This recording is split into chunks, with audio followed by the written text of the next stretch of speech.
Gloria Gonzalez de Lucchia, Here. Anna Smith, Here. Christine Maurer, Here. Trish Bodie, Here. Sade Fashakun, Here. Francesca Romans, Here. Paul Gauthier. It is 6:16 p.m. and with the quorum of the board present, I call this meeting of the Leander ISD trustees to order. Tonight is our special called meeting and we do not have anyone signed up for citizen comments. So we're going to move right into our board workshop. We're going to start with item A, which is understanding compensation in Texas public schools.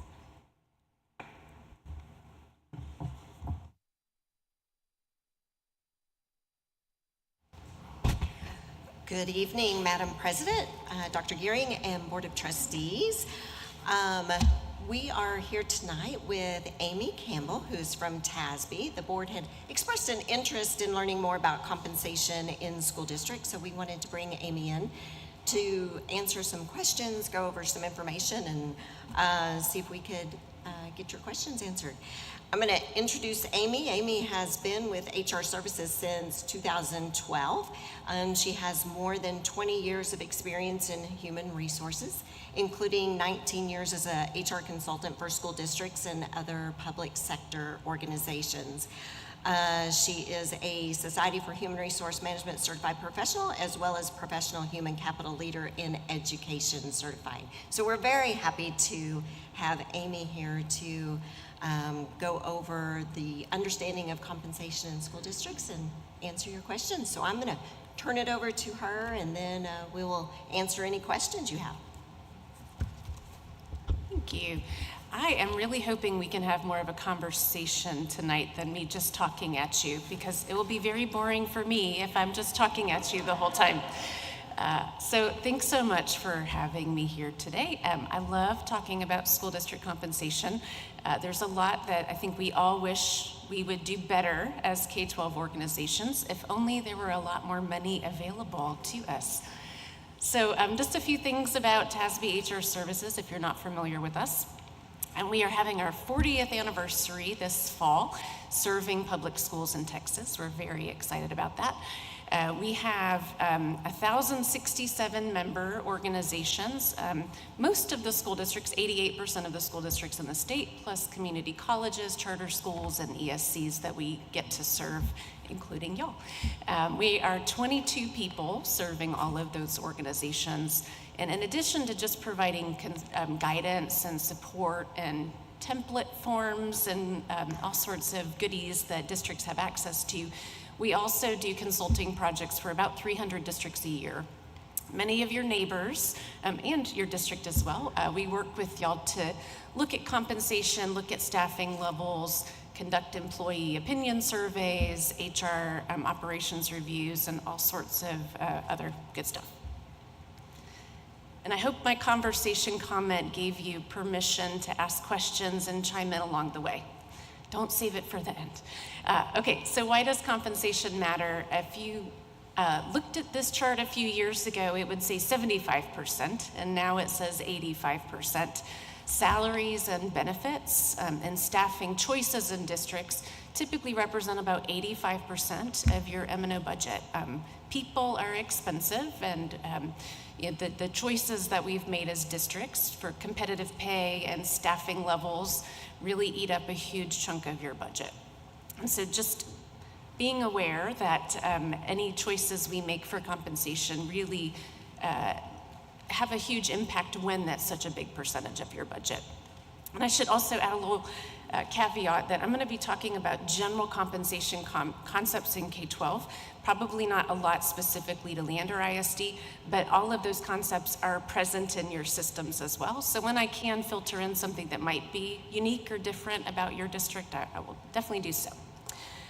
Okay, so kudos to your board, because you've put a lot of effort into maintaining competitive compensation along the way.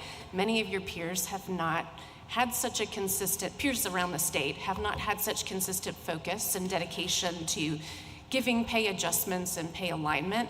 And you'll see in slides later on that that can have a huge negative effect on staffing, on retention of staff, on recruitment efforts, and it can be, because of that 85%, really difficult to dig out of a hole when you get behind your neighbors.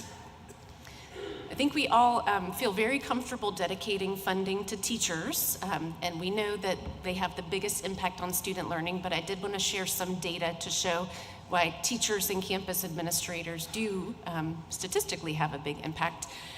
Teachers in the top 20% of performers generate 5 to 6 more months of learning, student learning each year than low-performing teachers. So, of course, we have to have a teacher in every classroom, but if we can have a high-performing teacher, we get more learning. Can you define high-performing teacher? So, I'm sorry, say that again? Can you define high-performing teacher? So there's many different definitions of that. Here we're talking about a teacher that is highly effective, that is generating good evaluations. So their principals are saying they're doing well. Student learning, as far as measuring student growth in the classroom, is higher. So those teachers that score better on both of those kind of factors end up just generating more student learning. So would that include fine arts, though? Because fine arts don't have, like, They may not academic- have standardized testing results, but there are different measures of how to grow them. So this result that you're showing us is across the board? Absolutely. Excellent. Thank you. Yes, of course. So we often think about teachers and measuring their performance, but when we look at principal performance, it's the same thing. So when we look at highly effective principals, which is a little squishier measure than what we were just talking about with teachers, they raise the achievement of a typical student in their schools between 2 and 7 months of learning in a single year. On the flip side, a low-performing principal actually has the result of lowering achievement for their students the same amount. So we know that good principals can impact student learning in that way, but if you think about who hires your teachers, those are the principals too. And so they have a tangential effect on the quality of learning in our classrooms as well. I say all this because in schools, in school districts, we, as leadership teams, we feel very comfortable compensating our teachers, and we feel very comfortable compensating our hourly staff. We have less comfort as organizations about compensating our administrators, but when we talk about pay like an ecosystem, we want it to all connect together. And when we make decisions that impact some groups really positively and others not as positively, we can get disconnects in that pay, and it can have effects, unintended effects, even down to student learning. So total rewards is a compensation concept that's not unique to schools. This is true in every industry. And really all it means is that pay is not the only thing that we come to work for.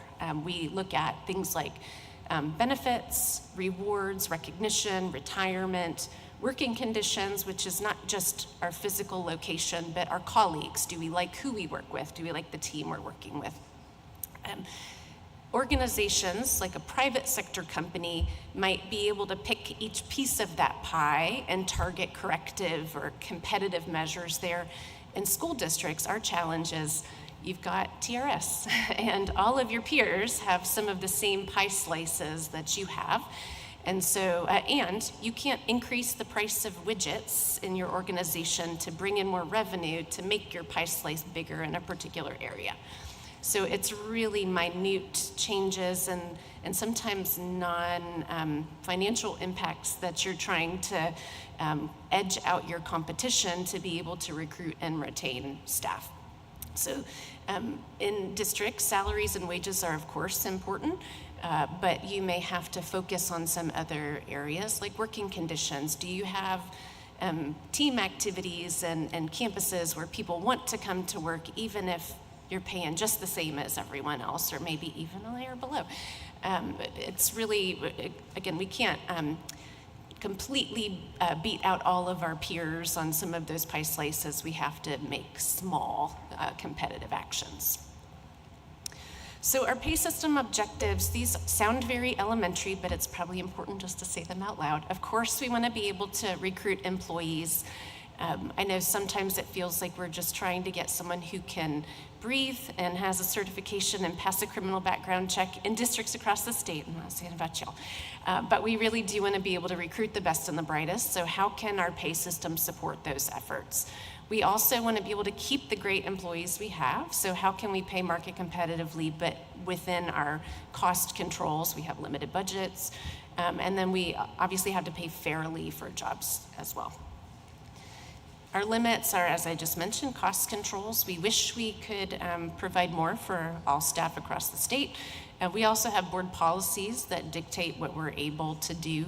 And pay equity, we're going to talk a little more about too. We often think of pay equity as legal compliance, but there's also just fairness concepts that go along with that too.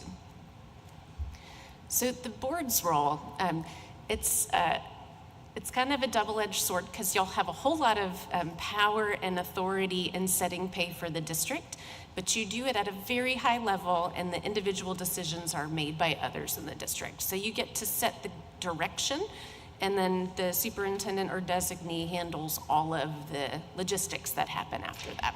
So this is your DEA local policy. Most every district has roughly the same.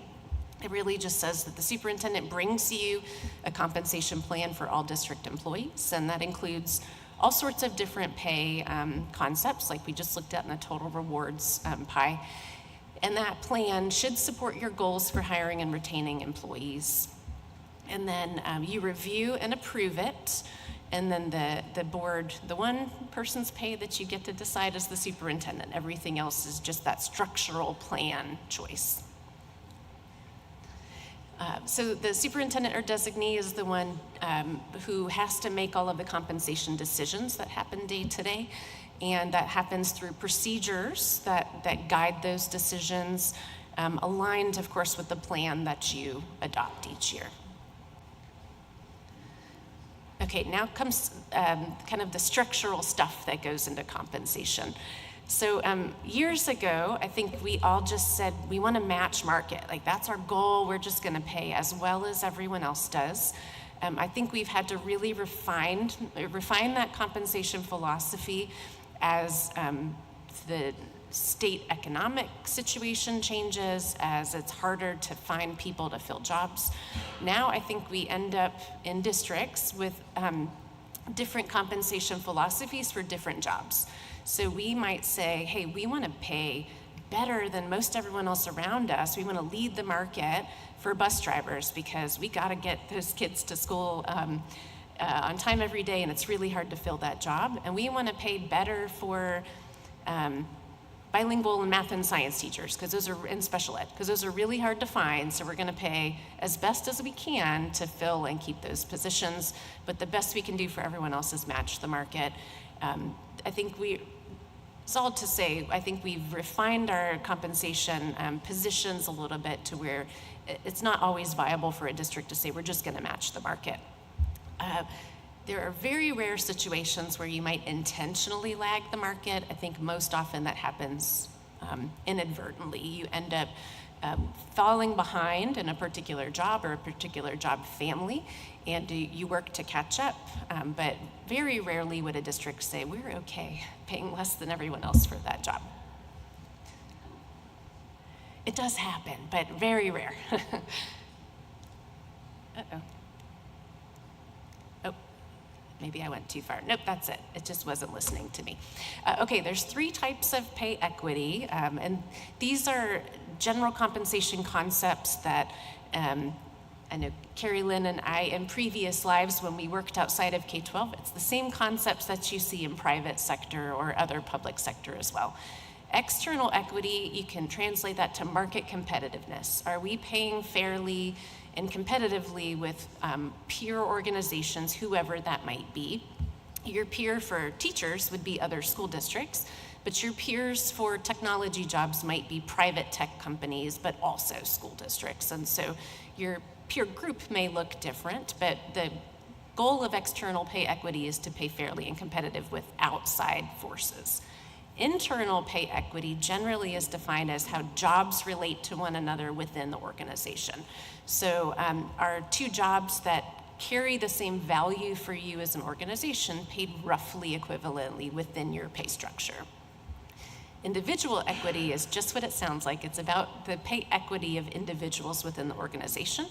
So if you have two people in the same job with roughly the same qualifications, experience, everything that would align them on paper, are they paid roughly the same as well? We want all three of those to be present, although in any pay decision, there may be one factor that has a little more pull than another. And so we have to listen to all three of those together. Questions, comments? Yeah. So when we're developing pay structures, and Carrie Lynn and her team do a great job of this each year, we want to create structures that are set at market competitive pay levels. We want to make sure we're paying as competitively as possible in the structure. We also want to manage pay equity between the incumbents, so that individual pay equity. We want to make sure that our structures support paying people fairly within the grades. We want meaningful career progression. That's one of the hardest things to achieve in public sector because we don't have a lot of ways to reward great employees for being a great employee. So how do we find ways for them to grow in the pay structure to take on more responsibility and grow from one job to another? We want to attract high quality new hires. We don't want to be an organization who only gets untrained people and hires everyone at the bottom and has to grow them individually. We want to be able to poach great people from other organizations, have them come in and hit the ground running. And then lastly, we also have to be able to set limits of pay and control costs because we don't have a blank check. We do have to do all of this within our limited budget. I forgot to say at the beginning too, y'all, where I'm giving board training credit for this, and so this will get added to your information at TASB too. I probably should have started with that. I just forgot, sorry. So the components of a pay structure, I think you may have seen this before within your pay systems. A few things to know. A pay structure is just a grouping of pay grades. Usually they're grouped together by job families, so jobs that are similar. A pay grade is a grouping of jobs within a range of pay, and each pay grade has control points. There's a minimum, a midpoint, and a maximum, and those are the rates of, the minimum and maximum rates of pay you're willing to pay.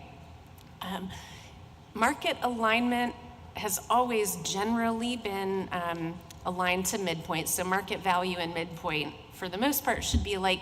That's not really always true anymore because starting pay rates are so competitive that we focus more on being competitive at minimum and we build the range up from there for many jobs. If you think about custodian, child nutrition worker, bus driver, in the local area, people have been battling to have the highest starting rate. And so if we and there's lots of turnover in those jobs, and so you may have a starting rate of $15 an hour, but the average pay rate might only be $16.50. And we can't create a range that narrow because it does not give you room to value differences in experience, skills, and qualifications. So while we say market is aligned with midpoint, that is not always the case. Just put that little asterisk on there. One thing that Leander has done a very good job with is your midpoint progressions and range overlap. And what that means is range overlap is how much do the ranges overlap one another. It's the degree to which the dollar values and neighboring pay grades overlap. Many districts, as they've raised the starting pay rates, they haven't raised each grade up a proportionate amount, so you end up with kind of a traffic jam in those pay grades where supervisors and subordinates or people in higher level positions and people in lower level positions are making roughly the same rates. Your district has done a good job, and HR has done a good job in keeping those spread to the point that you don't have quite that problem that other districts might. So that is definitely a plus. Go ahead. You may be coming to this, so I apologize, but could you talk us through, what happens like how do we decide where somebody comes in to that pay grade in relation to the midpoint? And then as they progress, if they stay in that pay grade, progress through the years, what happens to them?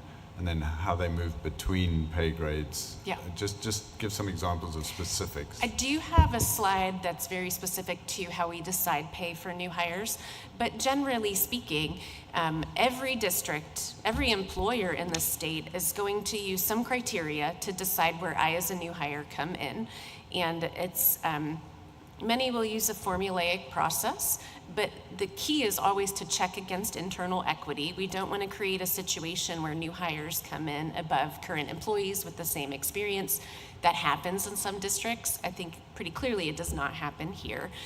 But you are placed when you come in based on qualifications, experience, credentials, whatever factors come into play. And then you progress with regular pay increases that the board approves each year. And so I'm going to talk about midpoint-based pay increases in a minute too, but the idea is that we make a very conscious decision for pay when you're hired or when you're promoted, when you are new to a position, and then after that it flows. So the conscious decision is at the time of salary placement, then after that we're all treated equitably as far as gaining a year, gaining a pay increase and all of that. Did that kind of answer? Okay. There will be more details too, I promise. On that slide, Yeah. that is in general how it's supposed to look. Are we, do you have information that did we match that? Or are we going to talk about that later of like what, we're getting the idea of what it should look like? Yes. Will we get to see where the discrepancies I think it's very safe to say that Leander ISD does have a solid, sound, market competitive and equitable pay structures. So everything I'm saying, you absolutely do. I will also say some things that are maybe poorer practices that districts have. Rest assured, y'all do not do those things. And so this is a hypothetical pay structure, but yes, absolutely, your structures do look like this. You've got adjoining grades with minimum, midpoints, and maximums. You have midpoint progression that is strong. They're not so much overlap. Of course, we all would want as little overlap as possible, as much progression from grade to grade as possible. There are financial limitations, so you can't have a huge jump without it costing a fortune. But yes, your structures look very much like this. And the one thing that is, I think it used to be very unique, it's becoming less unique about Leander ISD because others are finally starting to catch up. You have very narrow ranges compared to many of your peers.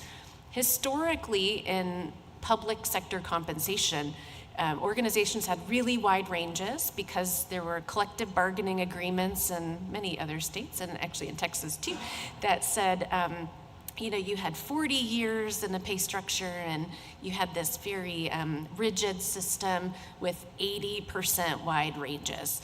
And that's back, school funding looked that way years ago as well.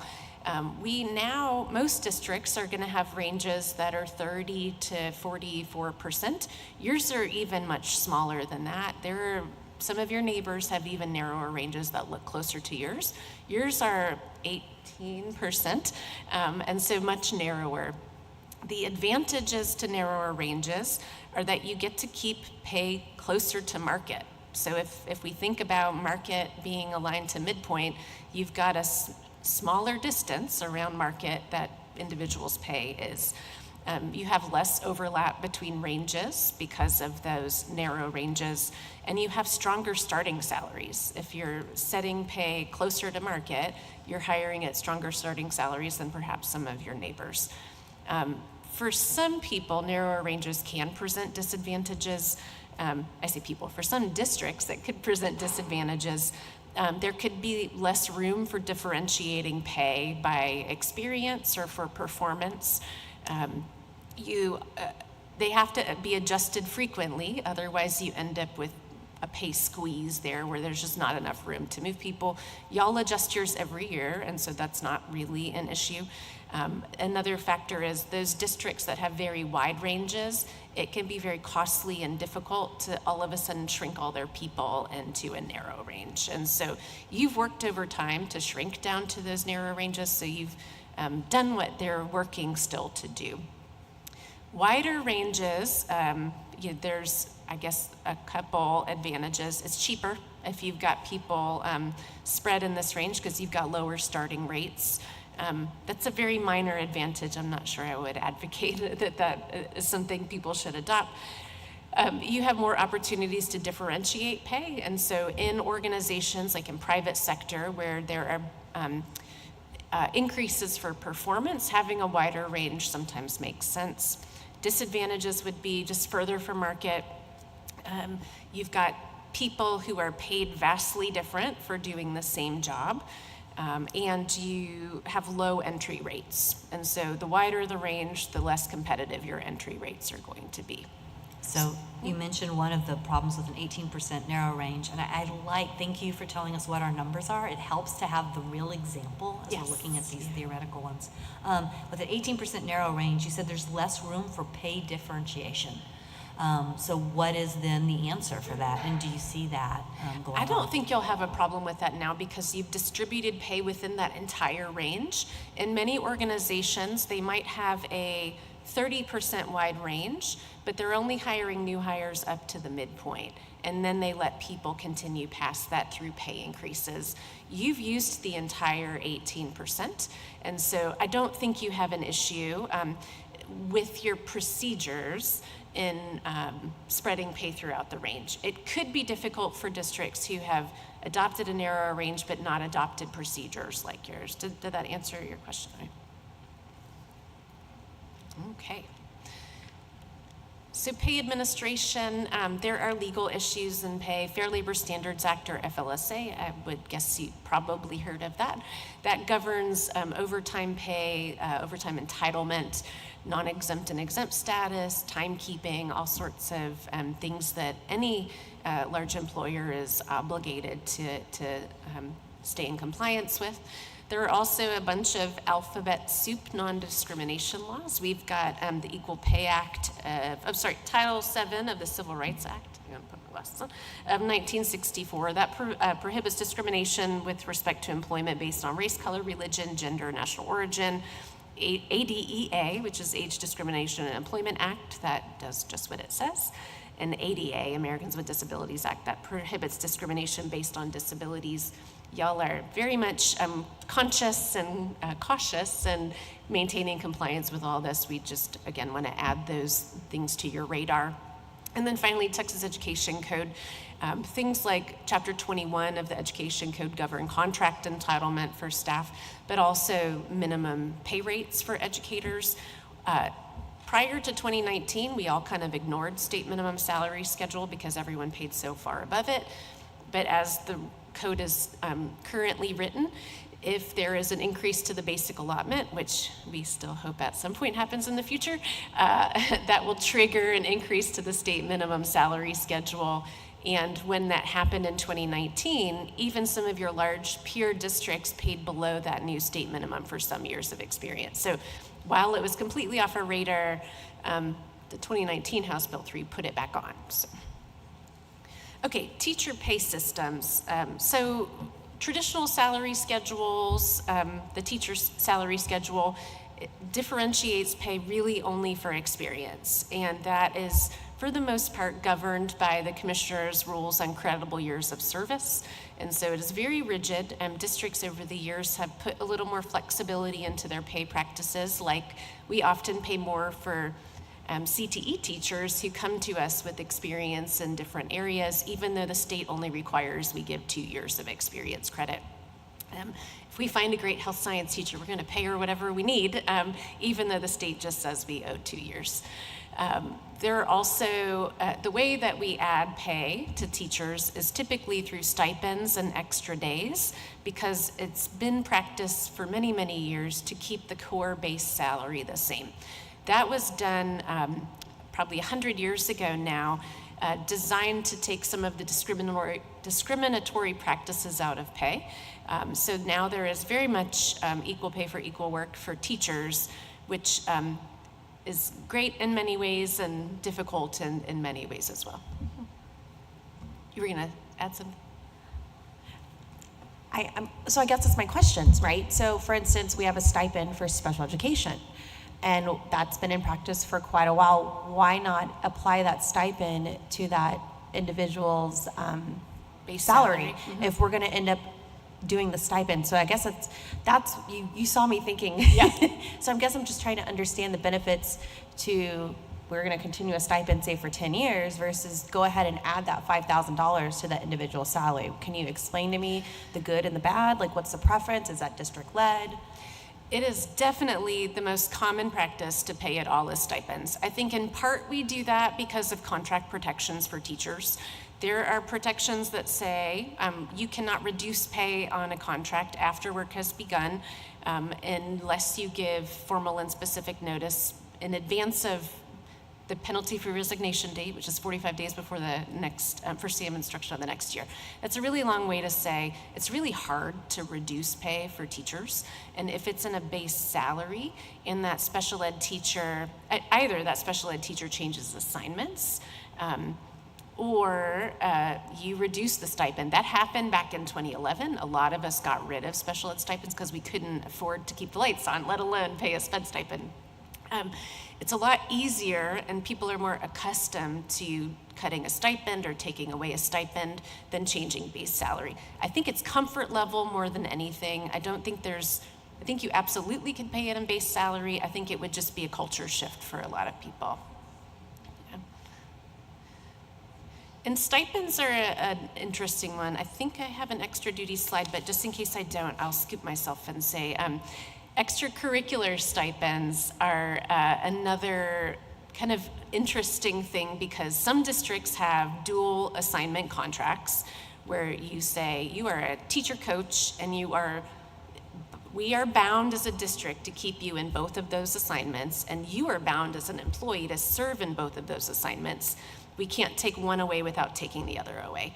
There are other districts, and that's more common in smaller districts because we don't have enough room to put people in different spots. If you're in the spot, you have to coach because no one else is going to be the volleyball coach. In bigger districts, there's usually more room to move people around, and so they'll often say, we're going to give you a teacher contract and then an extra duty assignment for that coaching work. The challenge is then it's a mutually agreed to thing, but that coach could say, I don't want to do that anymore. And then you've got to find someone else to do it, but they still get to keep their teaching assignment. And so if all of your teaching positions are filled, where do you go to find someone to do that coaching assignment? So it cuts both ways. There are mixed feelings about extra days for extracurricular assignments. We typically advocate bundle all of there is a slide for this, I'm having a recollection now, but we typically say bundle everything into one total value stipend and pay it and say, you are the volleyball coach, here's your X $1,000 for that assignment, because we know they work a lot more than whatever extra days we give them. And Dr. Gearing and I may have been coaches for the same amount of time, but I may have been a teacher for 20 years longer than him. And so my extra days are worth more than his extra days, even though the assignment we're getting paid those extra days for is exactly the same. A lot of people do that because athletic directors like it, because teacher daily rate goes up every year. And so you have a built-in escalator for that extracurricular assignment. But y'all are good about adjusting your stipend values, and so I think that's less of a concern for you. But it's not wrong to pay extra days. I think we would just advocate shifting away from that might be good for districts across the state. So, okay, here's kind of where your question was, I think, Dr. Gary. The salary offers for new hires. There are lots of factors that come into play when making a salary offer. In your district, there is a strong focus on job-alike experience, job-specific experience. What is required for that job and what brings value as a new hire for that job. And that creates some internal alignment, because if I'm being hired as a teacher aide and another person's being hired as a teacher aide, looking at our experience that's specifically related to the work we're going to be doing and placing us accordingly is very defensible. In some jobs, factors might be degrees and certifications and licenses that impact salary placement. I think salary comparisons are often mysterious to employees and to others looking in from the outside. But for HR people, we always consider these things. We're looking at internal and individual equity first and foremost, but we also want to look at coming from the outside versus coming from the inside. Are we fairly determining salaries regardless what location you're coming from? I feel very comfortable saying Leander ISD does a good job of that. There are many districts that don't, and where you can talk to employees and they say, oh, I have to quit and come back to get what I'm worth. I think that is, if you're using formulaic salary placement without looking at internal equity, or in your case, you have a lot of structures in place to guide those decisions, then there can be more less alignment, more confusion in where people get placed. So y'all do a good job of it is the short version, but those are factors that come into play when making those decisions. External market competitiveness, of course, is important. There may be jobs where you feel more pressure and you need to fill it, and so you exercise some judgment on where those people come in. And then, of course, there's always equity with current employees. Yeah, go ahead. I'm curious about signing bonuses for new hires because of it's so competitive right now, and you want to get your high quality staff in place as soon as possible. Are you seeing this trend? Is it working well? Does it yield a good result? They come and go for sure. I think as districts have, as financial situations get more tenuous, and I'm speaking back years ago, we feel less comfortable giving continuing stipends, and we feel more comfortable and probably desperate to give signing bonuses that are one-time payments that aren't continuing. I have very mixed feelings about them. A lot of the research shows that we never give signing bonuses that are large enough to truly make a difference. I think another factor is if you're giving a signing bonus to a new hire and you've got continuing employees in the same assignment, it could create a lot of morale issues for continuing staff.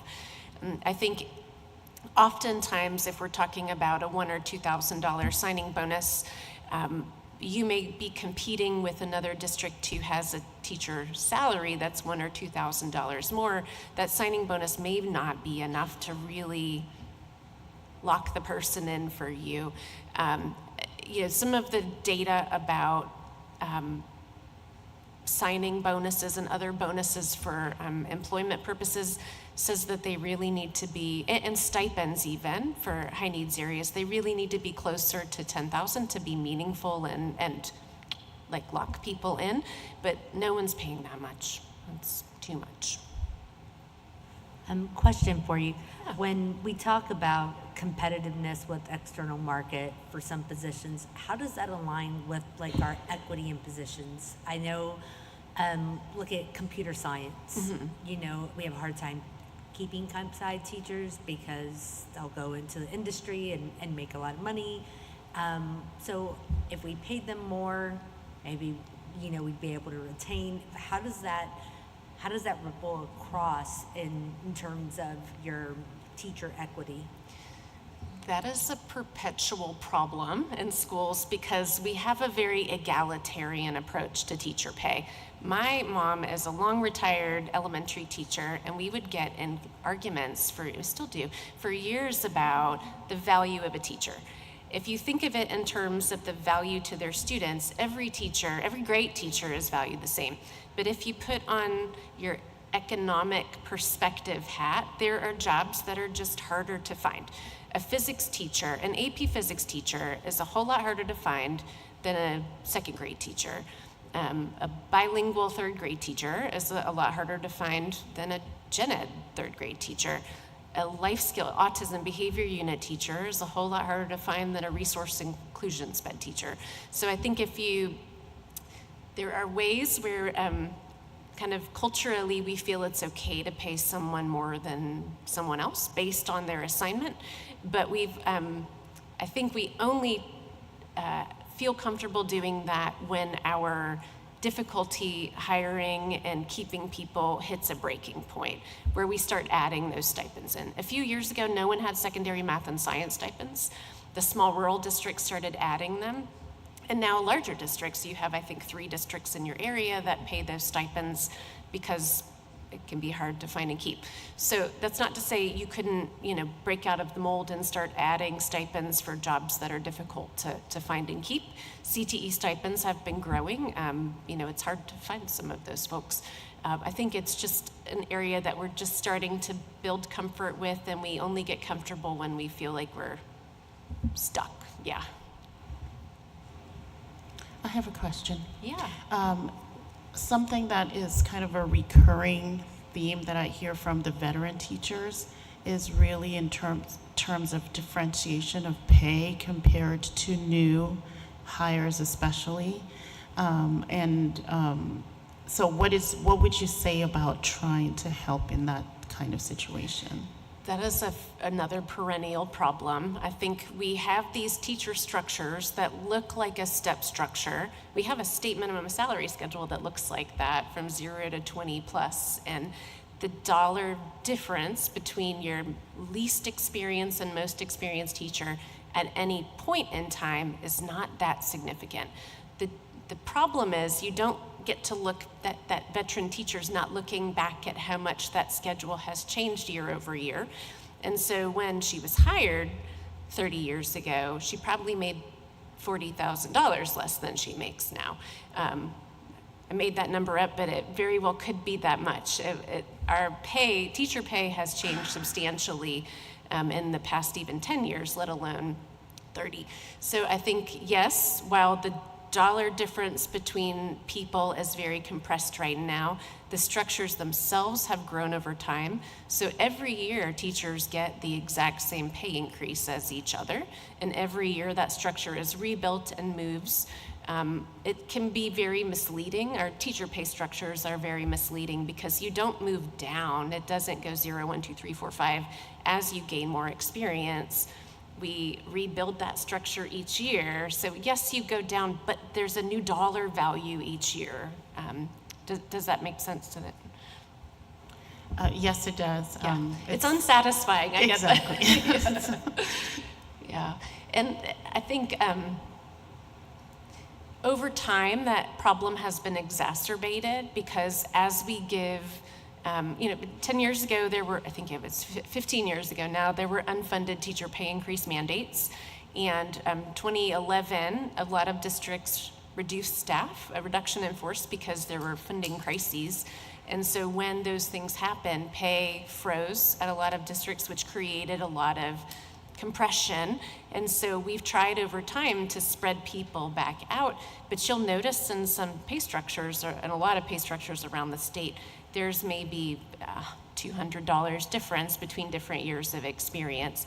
It's not that they've only gotten $200 for each year, it's just that the value of their pay, as it increased, these others are still coming up behind them with increasing value too.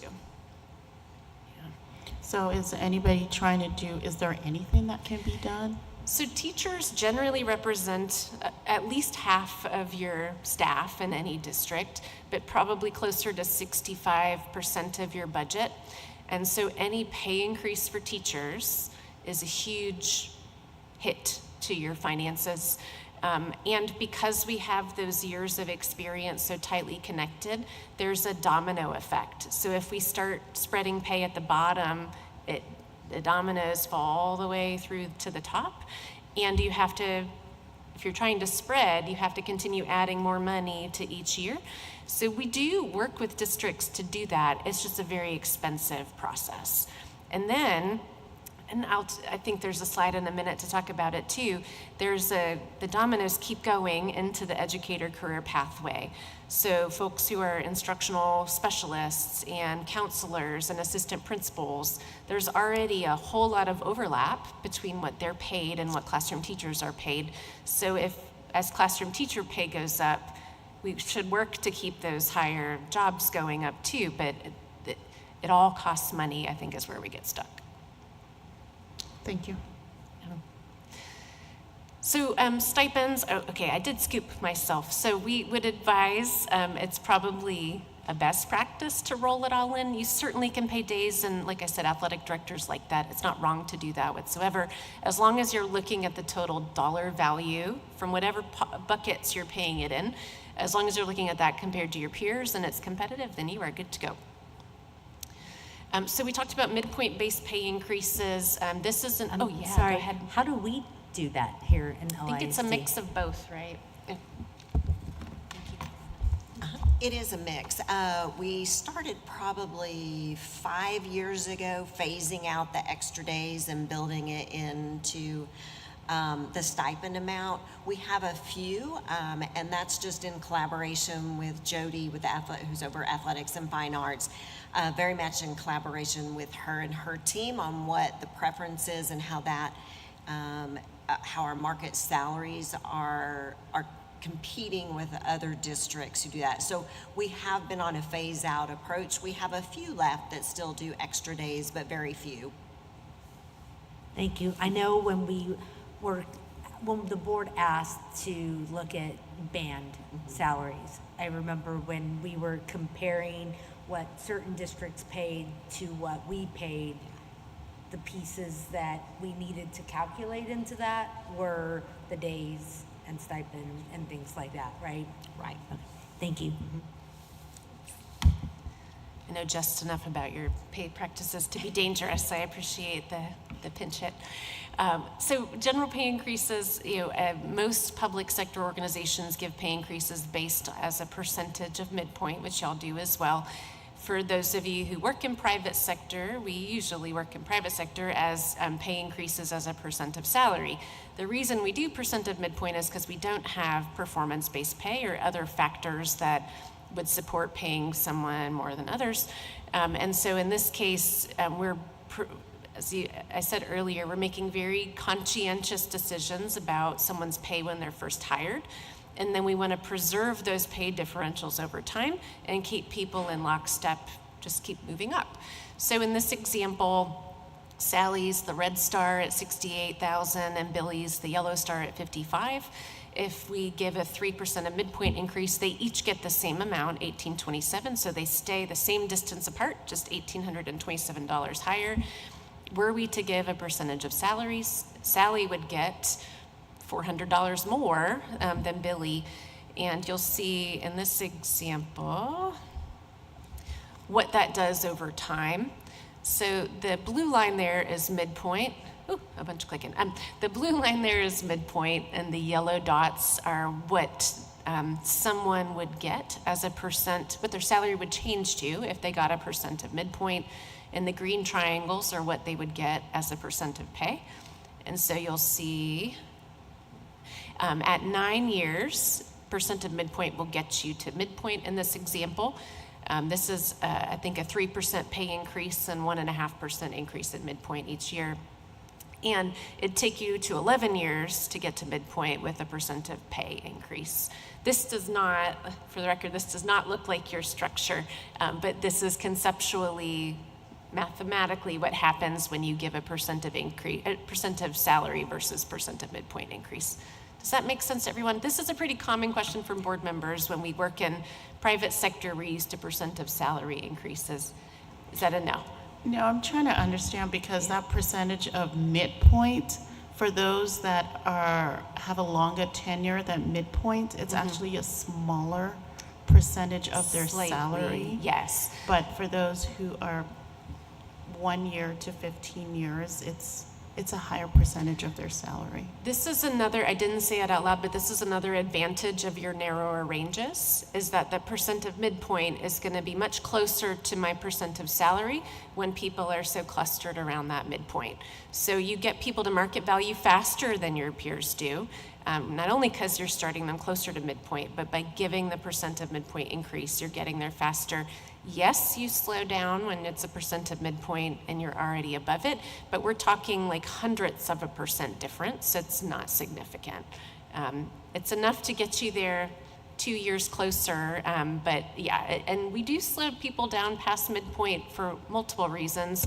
One, if midpoint is market value, we want to hold you as close to that without pushing you super fast to maximum. We don't want the district to end up with everyone, squashed at the top at maximum. We want the range, the structure to move, and people to move within it. And so giving slightly smaller percentage increases helps keep people in that cluster without speeding them to the top. Are there districts that use different midpoint percentages for different, based on tenure? Typically not based on tenure. There are districts who often give different percentages of midpoint based on job group. Like we're going to give more to our hourly staff and less to administrators. I think I talk about that in a little bit too. I have mixed feelings about that. There are districts who used to, like one of your very, very large neighbors used to give a percent of salary, but has gone back to percent of midpoint. That's, I think, really an easier way to budget. It keeps people aligned to market value or midpoint. It's generally a best practice in public sector. How many districts, if any, because like I'm looking at the slide with the general pay increases, and you've got the teacher who I'm assuming has been there longer, making less money because it's the midpoint. Yes. So are districts using any sort of longevity stipends to kind of lessen that impact? Because if I'm a teacher who's been here a long time, that's going to be an issue for me. Typically no, because that person is already making more money. So Sally, I think it was Sally and, I forgot what the other, Billy. We'll say Sally and Billy. If we'll say Carrie Lynn and Amy. If Carrie Lynn's at 68 and Amy is at 55, we are already $13,000 away from each other. If we get the same increase, we will stay $13,000 away from each other. If she continues to get a higher increase than I do, then she's going to move that much farther away. And it's pay polarization where we just end up further and further apart. The idea is that when Leander ISD hired us both, they felt like $13,000 apart was the right place to be based on our experience, credentials, skills, et cetera. And we're each going to gain the same year of experience each year. And so we're providing the same year of service to the district. And so preserving that distance between us is generally what districts try to accomplish. Did that make sense? Okay. And Francesca, thank you for asking that question because that helped me put some things in place. I am curious because I'm looking at your slides, and so just when it comes in, one of the things we saw at a legislative level was a discussion of legislation that was going to increase the minimum salary schedule. And they were going to blow it up and change it entirely, and too. it's like, yeah. oh yay, all the teachers are going to make tons of money. And like, I'm talking to Carrie Lynn, I'm like, I don't think this works, make sure. And it doesn't. I mean, if it almost felt like, well, for us, if you say, I'm going to increase the minimum salary schedule, that doesn't mean anything for our teachers. Am I still correct? And how would you explain it to somebody? Yeah, so back in 2019, when House Bill 3 was adopted, that was the first time we thought about the state minimum salary schedule in many years. And that was because there's a factor when the basic allotment increases, it increases the state minimum salary schedule. The minimum now is 33,000 something, and so far below what y'all pay, and even the top end is far below what you pay for a 20-year teacher. But in 2019, there were neighboring districts of yours who, not at minimum, they were fine at minimum, but there's bigger distances between years of experience in the state minimum schedule. So 15 to 20 years, they were below some of those state minimums, so they had to increase them. Fortunately, there's also the forced increase built into statute where you had to give a portion of your gain to educators there too. What the legislature tried to do this in a couple of, in the first session and then a bunch of the special sessions, they were proposing to blow up the state minimum, and instead of having a different dollar amount for each year, they would have different they created kind of a table, well, we visualized it as a table, but different dollar amounts depending on certification level, and then different dollar amounts by clusters of years. So if I'm 1 to 5 years, I had to be paid at least a certain amount, but there was nothing that dictated that at 3 years I needed to make more than a 2-year teacher. So conceptually, it's very different than what we have. It didn't pass, to be clear. But my vote would be to just completely take the state minimum salary schedule away. Let districts pay what is competitive and appropriate for their area. What is competitive and appropriate in Far East or Far West Texas or the Panhandle is very different than what's competitive here. And so I think having a single dollar amount that applies statewide just does not make sense. But there are factors tied to it, like statutory minimum calculations and things that makes it hard to just take it away.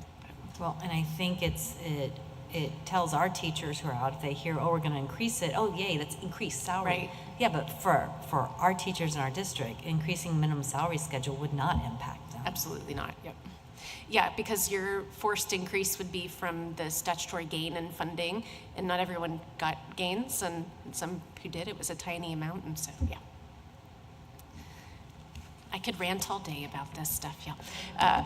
Okay, just a couple more. So I talked earlier about pay being an ecosystem and how when we make decisions that on the surface seem like they're really helpful to a group of employees, it can have some unintended consequences.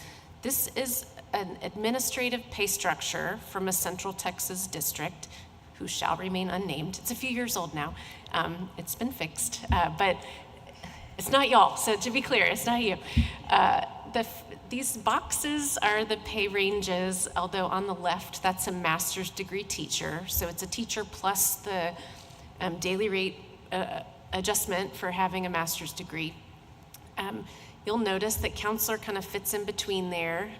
Remember, in case you didn't know, to be a counselor, you have to have a master's degree in 2 years as a teacher. So that maybe kind of makes some sense being in there, but not. Then it gets really bad when you jump over to the next one, and they're licensed specialists, related services staff, who have to have an advanced degree and a license, or as a DIAG, you had to have been a teacher as well and have a master's degree. They are paid almost exclusively below what a master's teacher was paid. Keep going to assistant principal, they make less than a master's teacher. If you go all the way over to elementary principal, they make roughly equivalent to what a master's teacher had. This shocked the district, and they discovered it because they weren't looking at it this way. They discovered it when they had a bunch of turnover, a bunch of angry people at board meetings complaining. Ironically, I think it was the counselors that complained and not all the administrators. But over time, they had really focused on teacher pay, but to afford that, they were setting aside administrator pay and had not done anything for them.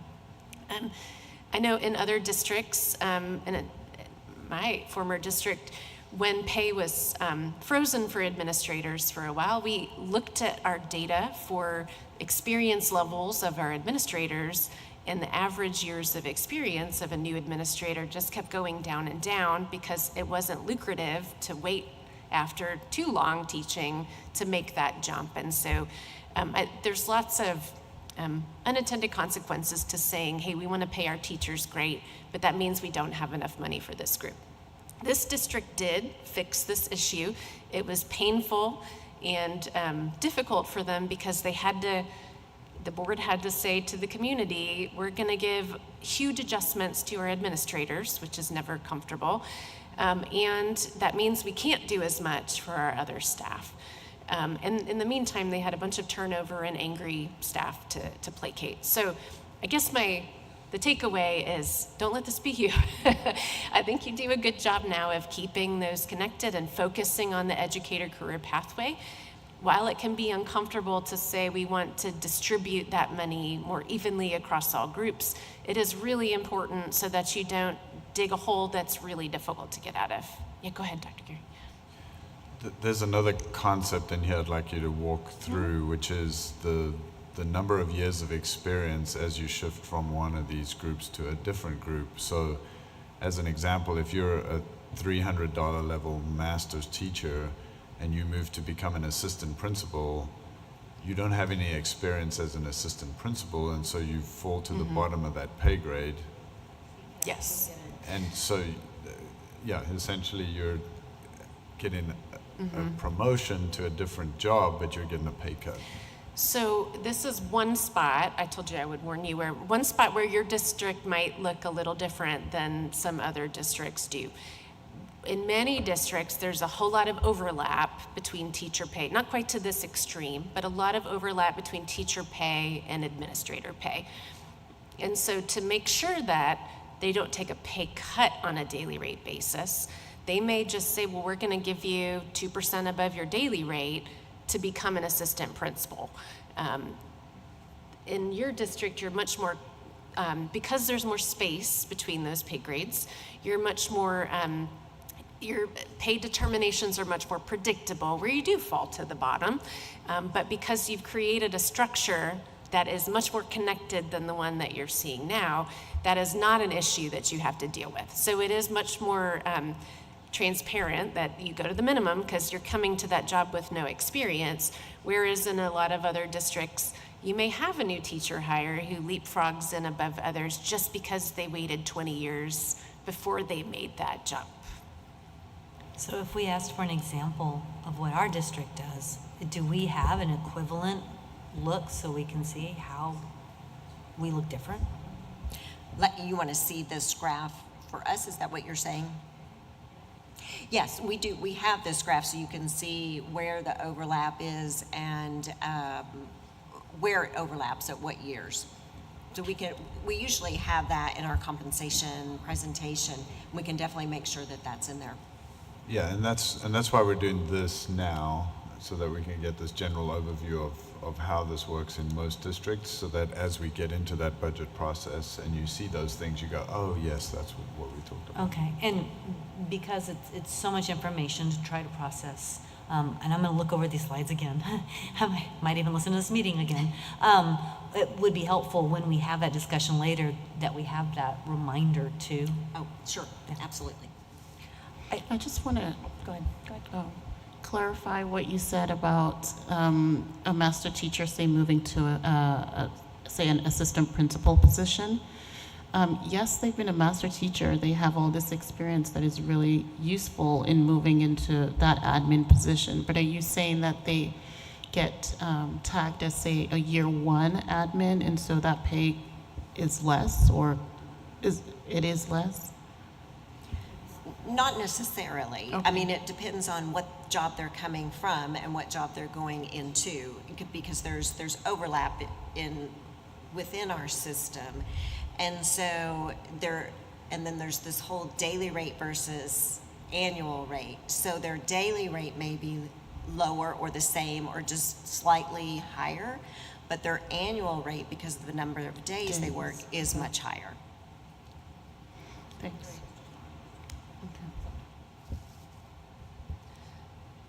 And I think part of the challenge is too, if we bring this back to internal equity, if Carrie Lynn and I both are, she's already an assistant principal, and she's been an assistant principal for 10 years, and she was a teacher for 10 years before that. If I'm just now becoming an assistant principal and I've been a teacher for 20 years, we have the same years of experience in education, but she's done this new job for 10 years already. It can be difficult for a district trying to tell me, well, you've got to take a little bit of a pay cut to move into that job. But if that's what it takes to keep me below Carrie Lynn, who's done this job for 10 years, districts make that difficult decision all the time.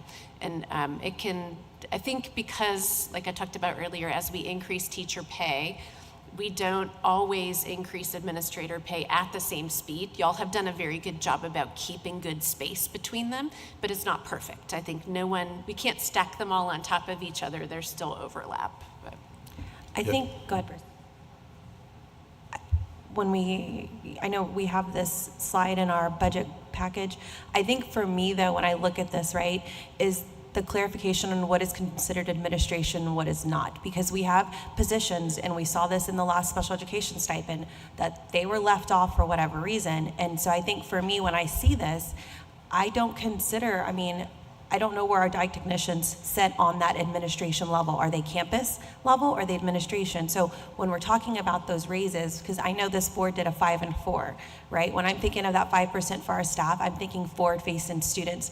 Those in the classroom, our dietitians, our art specialists. I think of 4%, I'm thinking our cabinet up here. So I think going forward when we have this, as we're having this conversation, I personally need to understand where those classifications are. So that way, again, is administration our school psychologist, or are they, someone on the campus? Because our campuses do have a school psychologist at each campus. So I kind of need some clarification on that.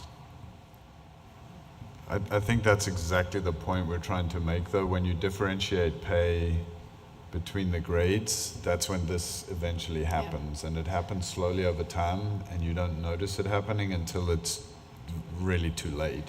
And then you have a much larger problem fixing it. So the reason this one is out of whack is over time, potentially, they gave teachers a higher pay raise percentage-wise than they did everybody else. And eventually teachers get out of whack. Well, I think where I'm going with this is I know we have certain specialists. I'm not going to name them because I don't want to get everyone all excited.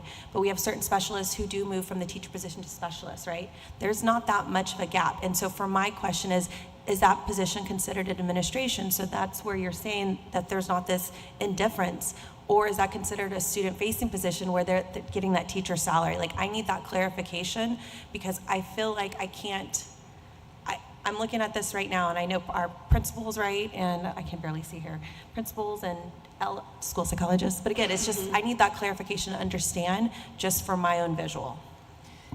I think when HR shares the structure and how all those pay grades connect, I think that goes back to what Dr. Gearing just said, is why we would advocate kumbaya, we all get the same amount, because you'll see how much overlap there is, and HR can do their best to preserve that, but chipping away at that solid structure by squishing a little bit each year, it can be very not noticeable right away until you start to hear complaints too late. I think it's less of knowing that for a 3 or 4 and more for when we're looking at this and looking at these ranges, knowing who is all included in that range. Mm-hmm. Because there could be someone at the bottom of that range that, is considered a campus specialist versus an administrative specialist. And I think that's where we have a lot of questions.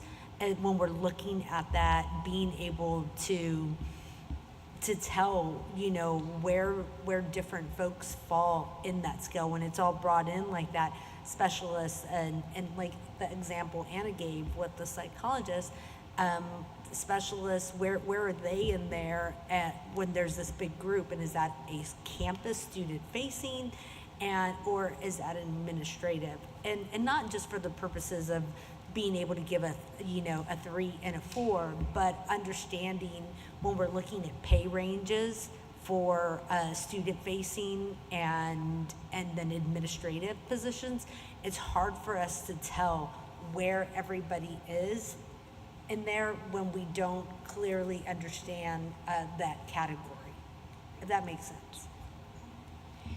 Yeah, it does, and we like I said, we have this built, but even within this scale, the DIAGs, LSSPs, they're on their own scale, so they're considered a group, and then your assistant principals, and then your principals, and so on. So, and the counselors have their own scale, and we can show the relationships of all of those scales like this represents, so you can see the overlap. And I think it's important to give kudos to in that when you look at, so one of the things we do is show a distribution of employees. So it'd be just a bunch of dots in each of these little rectangles. Y'all's would be very symmetrical and people would be distributed throughout.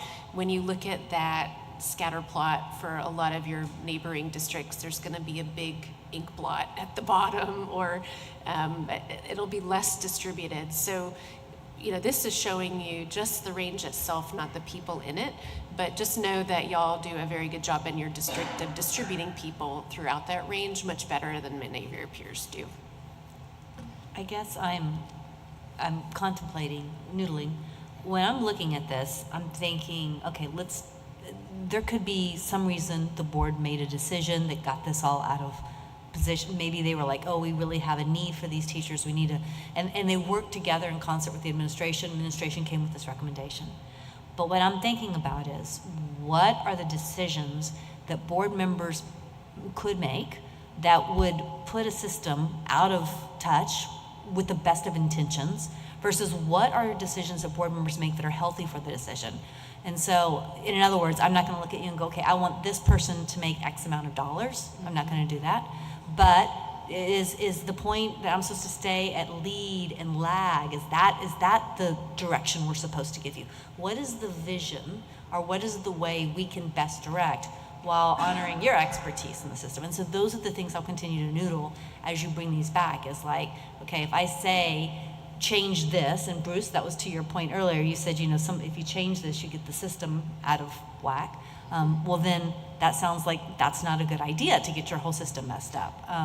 So how do you, as a board member, honor a system, or say, no, we don't want to honor that system, we want to change it anymore? And so I just want to make sure I understand those differences as we're doing these conversations. I'll let Carolyn give you her thoughts too, but I'll just say what we see most successful across the state is when you have, like you do in your district, skilled HR team who can manage the behind the scenes stuff to accomplish your goals. If you as a board chair, our goal is to be X, or our goal is to accomplish Y, then if HR can handle giving you a system that does its best to accomplish those goals within the financial limitations, that's typically where they can control the internal equity and market competitiveness within the financial boundaries that you set for them. Oftentimes, like you said, the board did not intend for this to happen. They didn't see this until years later laid out this way. They said, our teachers' pay is low, what can we do to fix it? And so the unintended consequences were that the district did not have an HR team that could show them this. You do. And the district said, well, we're adamant about giving a teacher pay increase that's significantly more than everyone else. This is the impact of that. So it really, I guess, allowing HR to manage that, to take your strategy and put it into practice. But you might have thoughts. No, I completely agree. I think the board's direction on, is there something you want to lead the market in teacher salaries, lead the market in, administrator salaries, or whatever that looks like, that generalized, hearing from the board, your overall philosophy, and then we can go and do our best to meet that expectation. Yeah, and more pointedly, if you go back to slide 11, which is policy DEA local, it very clearly outlines exactly what the board's role is in setting district goals for hiring and retaining qualified employees. And then the administration goes away with that direction and creates this compensation plan with experts' help, and then brings that back.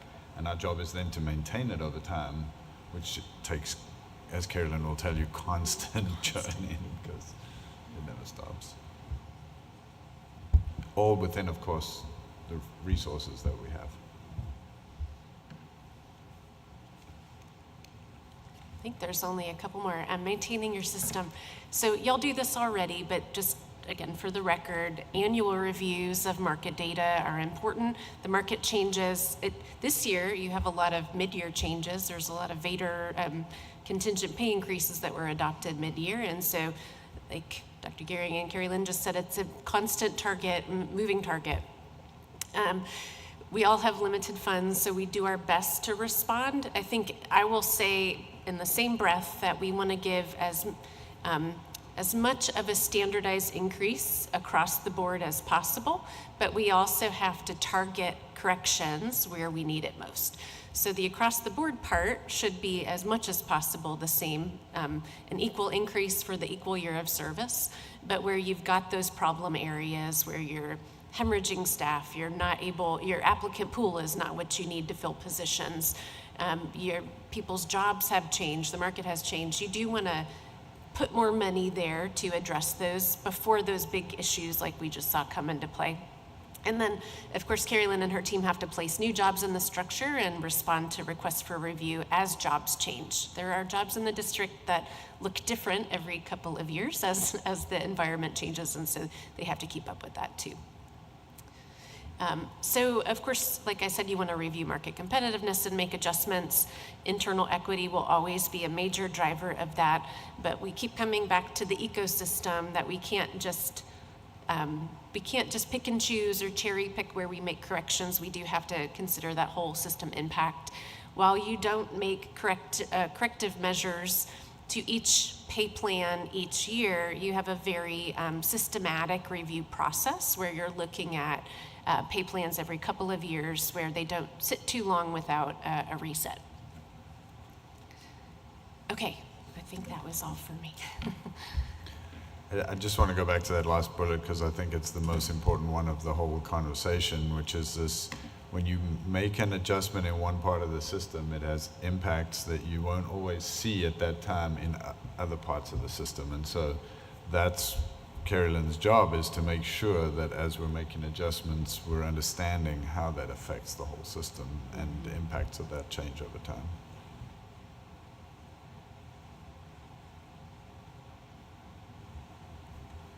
I guess my question or, observation when we look at this is, yes, we want there to be this ladder, right? And you want to preserve that. But at what point do we, as a society, as a board, say, no, we want to just pay teachers more, and they don't need to move into administration. We value teachers in the classroom, and it's okay for them to get paid more money. And if some people, they want to be in administration, and that's where they want to go. But there's some people that really want to stay in the classroom, but they want to make more money too. And so I'm like, I get that, and I understand that, but I also think at some point we keep saying we have a crisis with teachers and keeping teachers in the classroom, and we want good teachers, right? We're talking Great showing teachers, us the impact of great teachers. Well, if we just tell them you're not going to make more money until you become an AP or a principal, we're not going to keep great teachers in the classroom. So I don't know. I'm torn with that. I understand the ecosystem and the ladder, but I also think we have to come to terms with, we have a shortage of teachers. We want great teachers in the classroom, but we keep telling them you're not going to jump up on this ladder until you become an administrator. And so I look at that chart, and master teachers were up there. No, I think I'm okay with that.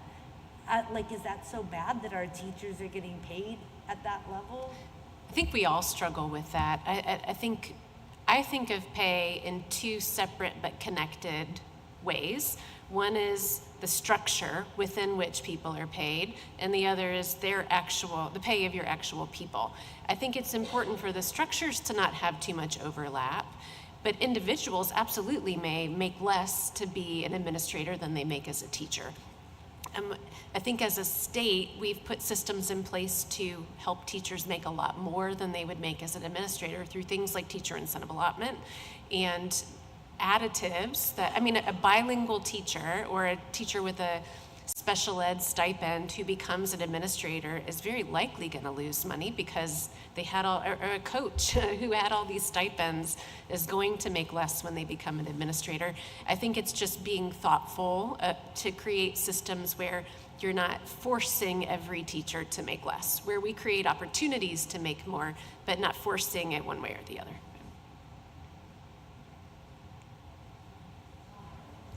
I just wanted to add to what Gloria said, because I think about our system in particular, and we've had teachers who've gone up to the next level, and yet because they've vacated their spot or for whatever reason, these same individuals, these specialists, are going back into the classroom, right, and doing that same teacher work, but they're essentially doing two jobs. And so what I started thinking about what you said is, I get what y'all are saying, that difference, right? But at the end of the day, like, how do we ensure that we have our classroom teachers, right? We need to pay them more, but because at the end of the day, there is that rotating effect, right? Where we're going to bring in a new year teacher, and then we have to have training, and then these individuals who wanted to make more money are essentially having to come back around and do two jobs. So that's just a comment, really.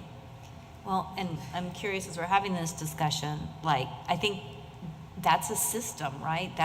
We're saying this current system, we don't like that scaling, is what it sounds like. We want to talk about what does it look like if a system has where teachers could make more. I think the challenge I have is the teachers' incentive allotment. We hear a lot about that. I know Commissioner Rath, likes it. Definitely there's funding going into there. But when I also talk to our CFO and he's checking around, I'm talking to other districts, this information I'm hearing is that hurts a district's culture. That fundamentally changes then how your teachers coordinate together and work together. Like a teacher incentive allotment may allow a couple of teachers to make significantly more, but it doesn't really help lift all the boats from what I'm hearing and from the information. And so, what happens if we say, okay, well, what does it look like? Is that a discussion we can have as a board? Is what happens if we want to look at a system that does that with teachers? Is that even a possible structure out there for our system?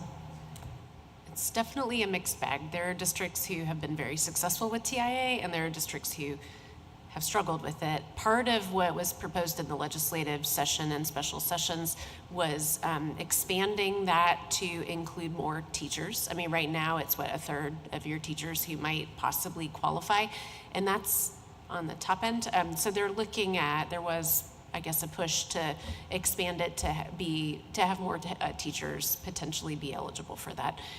It's definitely a lot of work. It is not something anyone should go into half-heartedly. It's a heavy lift.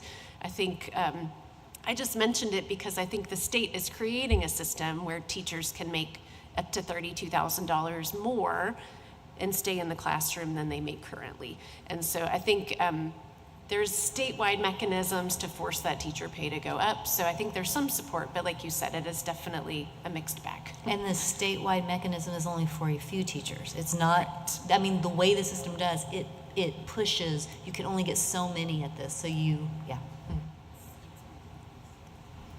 So, you talked about like how a coach can get an extra pay for that assignment. And so is there a situation where I've heard about teachers having to teach multiple subjects? Is there a certain number of subjects that you see, especially like in high school, where if they teach more than that, then they get more? Or it's really just you're a teacher, if you're told to teach 5 subjects or 2 subjects, then that's... Yeah. The smaller the district, the more preps teachers typically have. The larger the district typically, or larger the campus they're on, the fewer preps they generally have. And that would be the different classes that they're preparing for. It's very different by district and by campus, so I don't think there's a standard statewide. In Central Texas, it's much more common for teachers to have an extra conference period versus one over the protected period. Elsewhere across the state, that's less common. So yes, while there may be more preps for some teachers here, most teachers in Central Texas do get additional planning time that others across the state don't get. So it's another mixed bag, right, where some pros, some cons.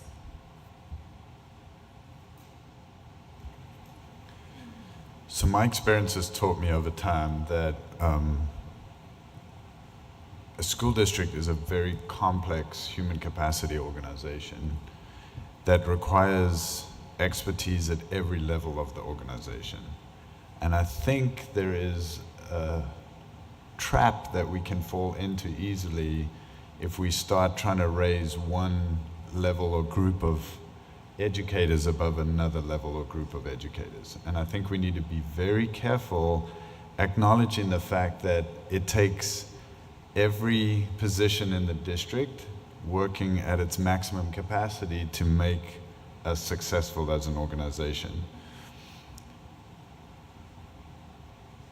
I think we can fall into the trap very easily of saying teachers should be paid more. I agree, except I'll say, and all educators need to be paid more. And the problem is not the decision making that's happening at local school district levels, as we're being led to believe by the narrative that's out there. The problem is squarely in the way that schools are financed at the state level. And they had a golden opportunity this last go round to help to fix that problem by raising all compensation, and they chose not to do that. I think that's a much bigger problem than what we're doing. What we're doing here is taking the resources that we have and managing with them. But if we want to be truly serving kids the way that we could, then we need the state to step up and adequately fund public education.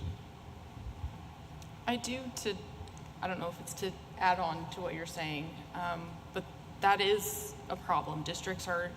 We don't have a choice. We have to work with what we've got. And most districts are using structures that have been in place for many, many years. Pay scales and pay structures that have been in place for many, many years. So if there is not a way for us, like you're saying, to elevate groups that maybe we'd want to elevate or we think should be or anything like that, is there a way for districts to look at the actual structures they're using and see if there are ways to make that more efficient to change within the actual scales themselves? Because when you're using systems that have been around forever, and not saying that that's a bad thing, but education is much, much different now. When I think about, the workload that my teachers had when I was in school versus, like you were saying, so many more unfunded mandates on all of these educators. I mean, even our librarians, that's one person, and now they're not only doing the library, they're doing tech stuff, they're doing, all the things they have in there now, and they're trying to do all of that by themselves. The roles have changed, the duties have increased. So does that change anything? Does that allow us to look at our pay structures and see what in here can we make more efficient to change within where our educators are now? So this is one area I think where Far East, Far West, Panhandle looks very different than your suburban and urban peers. While they have had range-based pay structures like you have forever, they update theirs every year. I work with, 5 or 6 of your neighbors every year to do this exact same thing, to do pay studies for them and update and talk about compensation. Many of them for 10, 12 years running.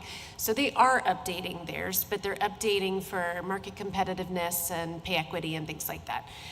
What we are seeing more of now is districts being forced to make difficult decisions about staffing.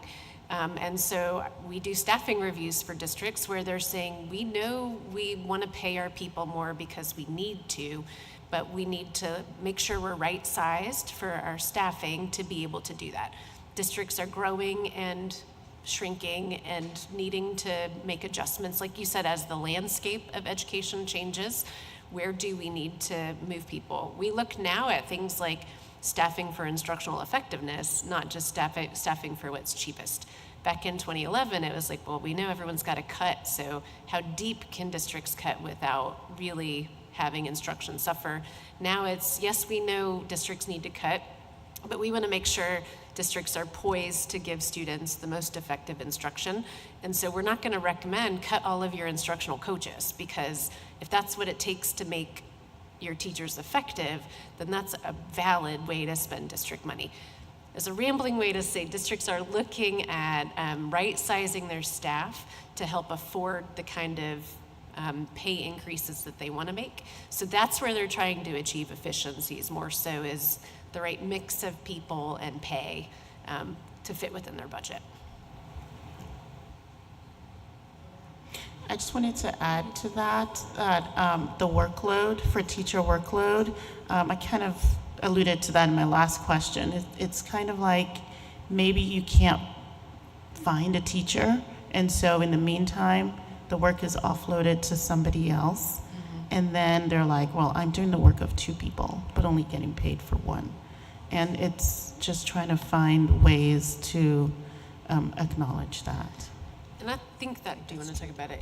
Yeah, I was going to say, I think that's a universal challenge right now, and has been since the beginning of the pandemic, as teacher vacancies persisted much longer than they used to. It was just harder to fill positions. It doesn't excuse it, and that doesn't say that it's not a challenge for teachers and principals and administrators. I think it's not unique to your district. Some districts have looked at rewarding staff for filling classes on a temporary basis. That's a mixed bag too, as far as legal compliance goes. But I think districts are looking for creative ways to reward teachers for all of the stuff they're doing over and above what they were accustomed to doing pre-pandemic and before staffing shortages. For staffing for instructional effectiveness, what are the components you look at, just kind of at a larger scale? So staffing reviews that we do for districts look first and foremost, well, we look at a bunch of areas, but the biggest focus is on master scheduling. So determining how many teachers and which areas are needed on campuses. We also look at special ed staffing based on caseloads and student population. So a little bit of everything, but it's primarily focused on the instructional positions. And by instructional effectiveness, I just mean in the past, things that might have been considered easier to reduce are things that we work harder to protect in those discussions now, because districts are, teachers need support, and thinking through what might have been a luxury in the past, it's probably much more a necessity now.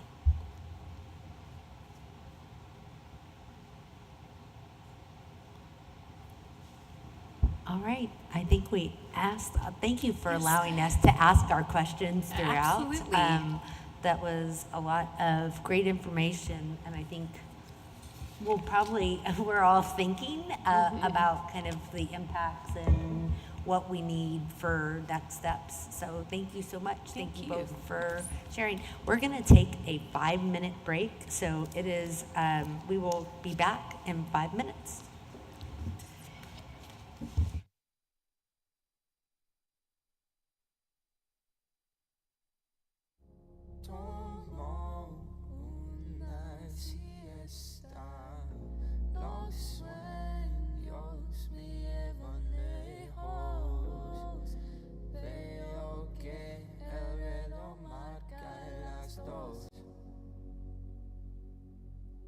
Apagar las luces. Estoy en mis sueños. ¿Quiénes son estos que perros? ¿Por qué corren esos actos? Yendo a los metros, locos con todos rojos. Luego viene un tren, visto por nadie, sentido por todos, haciendo sonar mis huesos hasta que no puedo sentir el suelo debajo. Tomo una siesta. Los sueños me llevan lejos. Veo que el reloj marca las 2. Apagar las luces.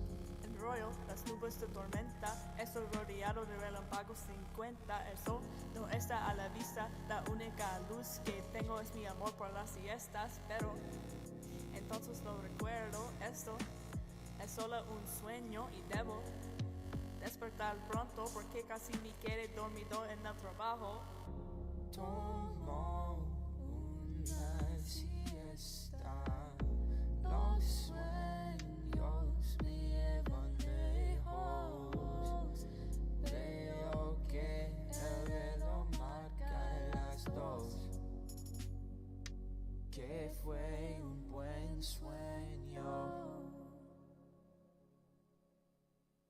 Hello world, wake me up to another good morning, time to go. Got that smile upon my face, 'cause There's excitement in the chase, this I know. Yeah, I'm going for the ride and find myself, I am alive and I soar. Still I run toward the wind and let the challenge draw me in, 'cause I want more. Oh, we are all looking for adventure. We are all looking for adventure. We are all looking for adventure. We are all looking for adventure. We are all looking for adventure. We are all looking for adventure. We are all looking for adventure. We are all looking for adventure. Oh, wake up heart and wake up mind and see the world is yours to find. And oh, with every passing day there's more calling you out to explore. Get up and go. There is joy found in the race, and I feel it in the place where I'm free. And I simply can't deny it, that I feel adventure calling out to me. Yeah, we are all looking for adventure.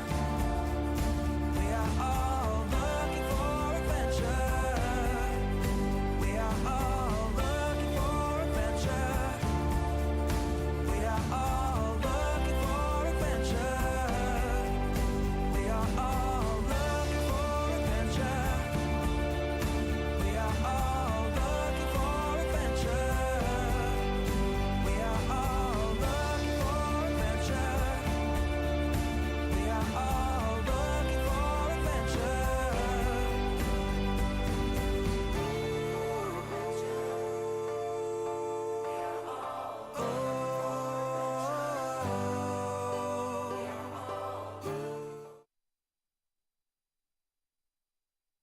All right, we are back from our break and ready to move over to our next agenda item, which is 3B, and that's our budget development update. Dr. Pete? Good evening, Madam President, members of the Board of Trustees, Dr. Gearing, our Superintendent. Hey, tonight we have just kind of a brief overview of the budget development, both for 24-25, and then a couple of the slides we do kind of delve into some of the things the district is working on that will really push us out to 25-26 and some of the going forward. So I'll go through the presentation. I'll kind of get the high notes, and then if there's any questions at the end, I'd be more than happy to answer those questions. Just real briefly, kind of briefly go over what guides our district is our strategic plan. So everything that we do or we strive to do is to follow the guidelines of empowering our student learning, empowering our staff, family engagement, equitable access, and safe and innovative learning environments. The learning model. So at this point, what we're trying to figure out, or what we're trying to calculate, is how do we balance our making student-centered decisions while still being good financial stewards, and in that process, to make those decisions to be data informed.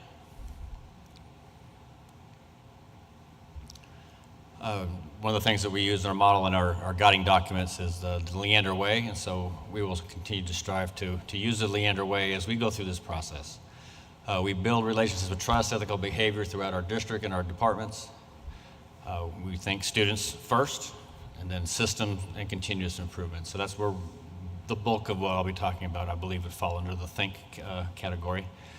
And then as we proceed forward the next 6 months to a year, we look at creating kind of the next phase of how we staff, what our goals are, how we align what we do programmatically and financially to our strategic plan. And so we're looking at both the details and the big picture. So we always have, at the CFO level, it's always the big picture, and it's typically financial heavy. But that doesn't mean that the detailed part isn't just as important. So how do we find the balance between the big picture and then the everyday details, and how we find the right balance, whether it be staffing, district philosophy, all the things that go into that, so that we can balance those two things to attain our goals, meet the needs of our students and of our community, and do it in a financial manner that allows us to accomplish all those things and remain competitive and be prepared for everything that the state may or may not throw at us, but I mean to be in that position. So so I'll start off with the 24-25 budget we're working on. As you recall, the board approved the basic budget assumption on the 18th of January. We are in the process of reviewing the ESSER positions and all of our costs. We have gone through that. We're almost at a position to make a final decision, but we are had those discussions at the chief level. And we also did the recurring cost requests. We broke it up this year to recurring and non-recurring. So ESSER and recurring were kind of together, and the non-recurring cost, we're just starting that process. The campuses have had their budgets. They have been given based on the not campus enrollment, but the attendance guidelines. The latest one that were passed for the elementaries, the elementary 30. So those are out. The department budgets are just in the beginning, early stages, and there is still conversation as to what pre-K 3 expansion, if any, will go forth. Those are pretty much revenue neutral. So we can push that back a little farther in our decision, in our timeline. So again, it's the assumptions, 43,039 students. That's a moderate growth. That number is not pre-K adjusted. We have 1,229 students in pre-K, so you cut that in half. You subtract 615 from the 43,039. Our average daily attendance, we're using 94%. As of the first semester, we were at 94.09%, so we're kind of right on target with that. We expect property taxable value growth at 7%. We don't expect value growth to be 7%, but we do the taxable growth to be 7%. A lot of homes are still catching up because of the 10% cap. We built in a 2% pay increase and then an additional $1.5 million for pay adjustments. Carrie Lane and her team have come up with, they're pretty much close to that. They're within 1.5, 1.6 on everything that needs to be done. So we're beginning that process of having those discussions of 1.5 to 1.6, but we're well within the ballpark of what we had originally discussed. We did increase campus student allocations at $3 at each of the levels, elementary, middle, and high.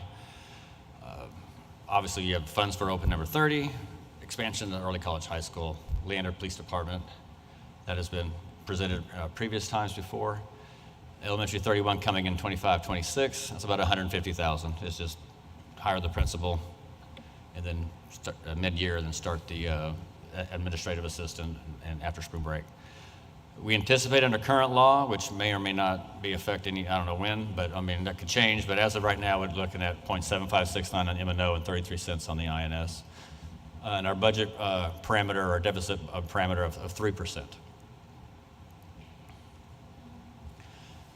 So just currently, the chief's meetings, we've met 4 times, and we've discussed, we've ranked the request, we've gone through that process, and we're now to the point where that's been accumulated, and we'll begin the discussion of how far do we go down that line. But we kind of have to wait on that until we kind of get a better idea where our revenues are, and we continue to go through the expenditures. Because right now, we have a slide coming up, I'll show you, we're still a little bit over our 3% threshold.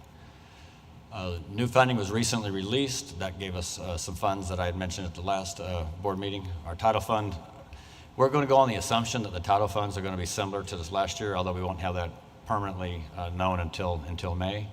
And then the autism grant, that last time I think I spoke, I didn't know if that was even out there. Now it has been released. It is available. We are applying, but we won't know until May, or give or take, maybe April. But we won't know for certain if we get that or how much we get. So our budget status, just real briefly, we'll focus on the far right column at 24-25, and we'll just jump down to the bottom line.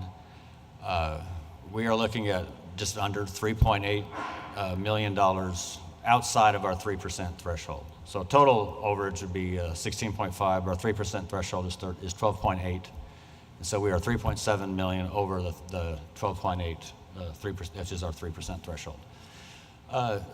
I wouldn't say we're super early in the process, but I would definitely say we are maybe midway at the most. We're still looking through what the average salary.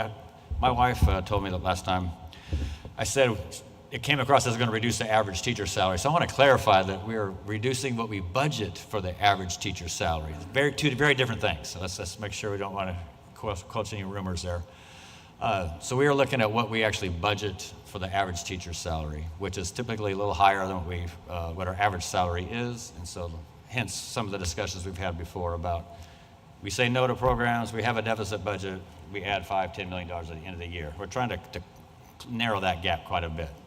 And so that has yet to occur. That has not occurred in these numbers tonight. So as of that, right now we're about 3.7, 3.8 over our threshold. Still got some areas to look. Jody Jody is meeting with Kimberly and HR. They're really working on shoring up everything on the position control to make sure that everything we're budgeting is accurate. Any opportunities that there are for duplicate counts and positions, so to make sure that we can get that as narrow and exact as possible. So our district philosophy on budget development, this is kind of something that we are in the process of either creating or adjusting, however you want to look at it. So we're in the process of creating some budget staffing guidelines. We want to focus on efficient use of our resources. That is part of our guiding document. And then how to fund programs, but to take these programs and kind of backtrack. We want to align the programs that we have to our strategic plan and then work our way back. So we have a strategic plan. Here's the programs we want to have that fall into meet that strategic plan. Then take a step farther back. Okay, how do we fund that? How do we fund those programs? And how do we operate those programs? So we develop, in the process of having a very loose, what I would call a business plan, that this is what we use, says this is how we're going to prioritize things, this is how we're going to staff. And by doing so, this will allow us to give us the funds necessary to free up or to do the programs for the strategic plan. And so that's very big picturesque. Most of that will be happening more coming to fruition in the 25-26 budget. But we are in the process of having those conversations and doing some pretty significant things and over the next 5 to 6 months that will be used for that.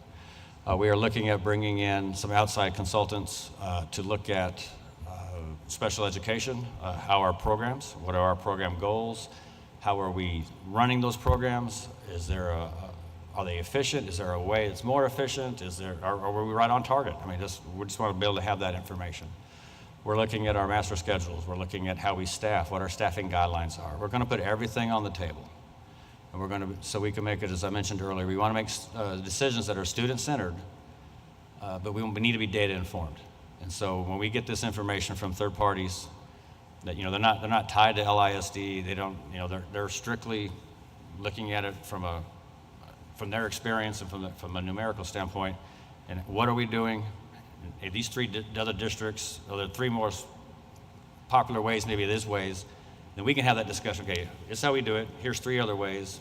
Do these still fit in the ways that we feel comfortable with? And is there more efficient? Are these ways more efficient? Are there less staff? Is there different ways of how to do things? So we want to put everything on the table so we can have those discussions, so we can that will help create the guidelines that we create to go forward, which will lead to the business plan is in that piece that leads us to how we want the programs to have to meet our strategic plan. Now, I'm giving you real high level. It's going to be a whole lot more complicated than that, but it is going to take a lot of information. And so it will potentially could move somebody's cheese, could be a little bit different a way that we do things. And sometimes that's uncomfortable. I heard a great saying the other day, yesterday actually, it kind of reminded me of 2011. It was tough. A lot of districts had to pivot, right? And so this is an opportunity for us to pivot, but not just pivot, but make it pivotal. Pivotal for LISD, the direction that we go. Because if the state comes in and gives funds, like they talked about, $4,000 for every teacher, okay, great, we're still the exact same difference we are from our neighboring districts around us. It doesn't change that part of it. If they get paid more, that's great, but again, our goal is how do we do things more efficient so we can allocate the precious resources that we have that are strategically focused on our programmatic goals tied to the strategic plan. Good question. So long-term, which I don't know if that was long-term enough, but we're looking at our guidelines, the campus schedules, programmatic reviews. We're looking big picture-esque again. I'm not going into any detail here tonight, but looking at health insurance, what's the employer contribution goal, what's our employee portion, and what is that based on some information that we can get from our consultants and it's readily available. Department budget development. That's one of the areas that we really want to really look at for this next year. Typically, we've been, hey, here's your department budget last year, keep it the same, justify any expense going forward different. Now we want to look at a whole host of different ways of doing our department budgets, whether it's a per pupil allocation piece, whether it's based on zero-based or whatever it is. I mean, we don't have the answer, but we want to put everything on the table so we can have those discussions about how do we go forward, and anything that you have on your department budget, how does it tie to the business plan, that ties to our programs, that ties to the strategic plan. One of the things that we really want to look at is we have staffing guidelines. Obviously, we're going to look at those and make adjustments, but we also want to put into those staffing guidelines much more of the operational position pieces, your HVAC, your mechanics, your child nutrition, your grounds, et cetera. Those ratios are out there. We don't have access to those that are strictly for education. I mean, these aren't private sector. We're trying to just bend them and mold them and tweak them to fit education. These are ratios that have been developed by the largest school districts across the United States since the 1980s and have continued to be developed. So we can take those and get an idea where we're at and adjust accordingly. One of the things we're talking about, the document production center. We have a print shop, but the way we budget for it is we budget your copy cost and your print shop, and we put it all together, and then we allocate that out to a campus. So one of the things we talked about looking at this next year is the document production center, is actually creating that into an internal service fund, making it operate like it's its own separate business within the district, within the campuses. So they have to provide the service competitively so that campuses will want to use them. So it's going to cost them less than what the copy machine cost, but they need to do it in a manner that covers not necessarily all the costs of the machines, but covers the cost of the paper, covers the payroll costs, and covers those items. So that is one of the things that we're looking at. And as I mentioned, I think a couple of meetings ago, our leases expire in about 18 months. So we're doing this now so that we know what direction we want to go with dictates when we do the RFQ or RFP for how many copy machines we need. Can't just hit the same button, hey, we're going to get the same number we had before, and then we're in the same situation for another 5 years. And we're also looking at copy machines and printers, just some kind of standardization.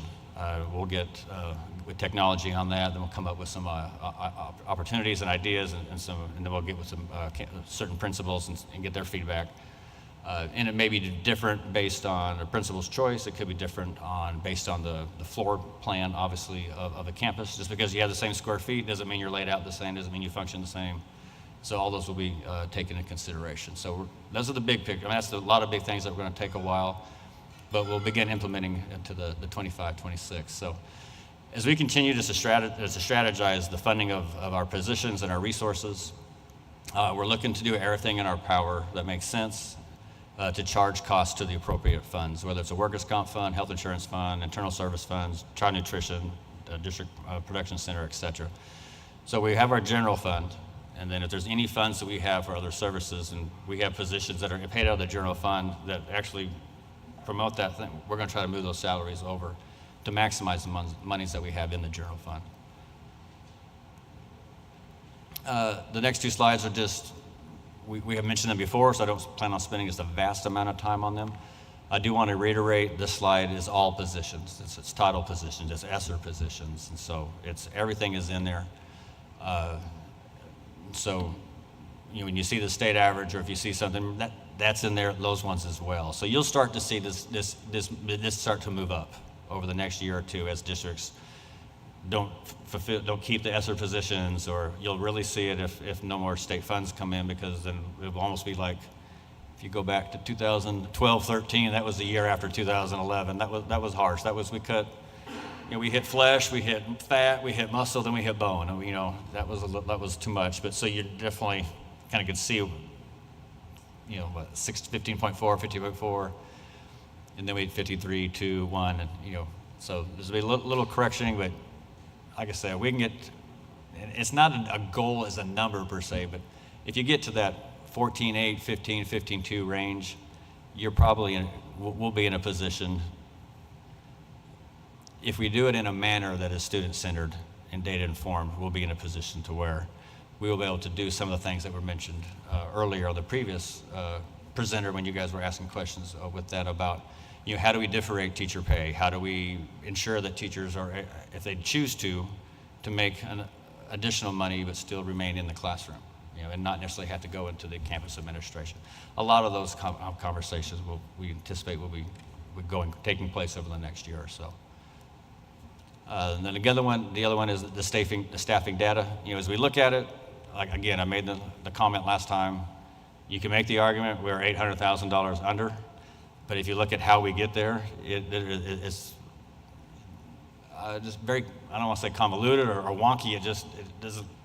We're really going to delve into that and exactly find out why and how, and that's why we're doing some of the third-party company coming in to look at the staffing, look at our, aides are very high. Well, the bulk of those are going to be special education. We still have PE aides, we have some library aides, but for the most part, 80% of those. So that will be something we'll look at when the special ed information is reviewed. Is there a better way to do it? Is there a different way? Is it, I don't know. Maybe we're doing it exactly the way we need to be doing it. But it does look out of norm, so we want to look at that information. Our auxiliary staff, we're well under. There's pros to that, but there's cons to that. There's cons to that is we don't provide services that normally do, so now a campus has to pay a third-party contractor quite a bit more money to do something that, if we have one of those, another staff member could have done that 100 times throughout the year and for a lot less cost. And so either it doesn't happen because the campus doesn't want to do it and they're not able to operate in the way they want to, or B, they do it and a good chunk of money comes out of that campus budget, which doesn't go to those campus students. So we're in a position where that's not where we want our campus principal to have to be in. And then we'll continue to look, again, campus administration, central administration, we are well under central admin as a percent. We are, on School First, we are 0.5. State average is 1.2, and we're $7 million under when you look at the ratios. Typically a district our size, state average, we'd have 76 positions. We have 30.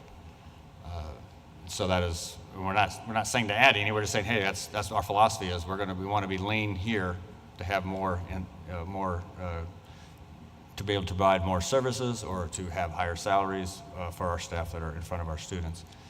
But you look at the teaching numbers, staff, that number is a lot higher than the two that are under. So we have to find that right balance between the two, or between these numbers. And so that's what we're going to be looking at as part of looking at this data and getting the information. I kind of went a little hit the high notes. But no, more than happy to answer any questions. If there's anything that maybe wasn't clear, or there's anything that maybe wasn't mentioned that you would like us to look at as we go through this process, we're definitely more than happy to entertain those questions and answer any way that I can. Yeah, just a quick one about the ESSER positions. I know that some of those were used for our mental health supports.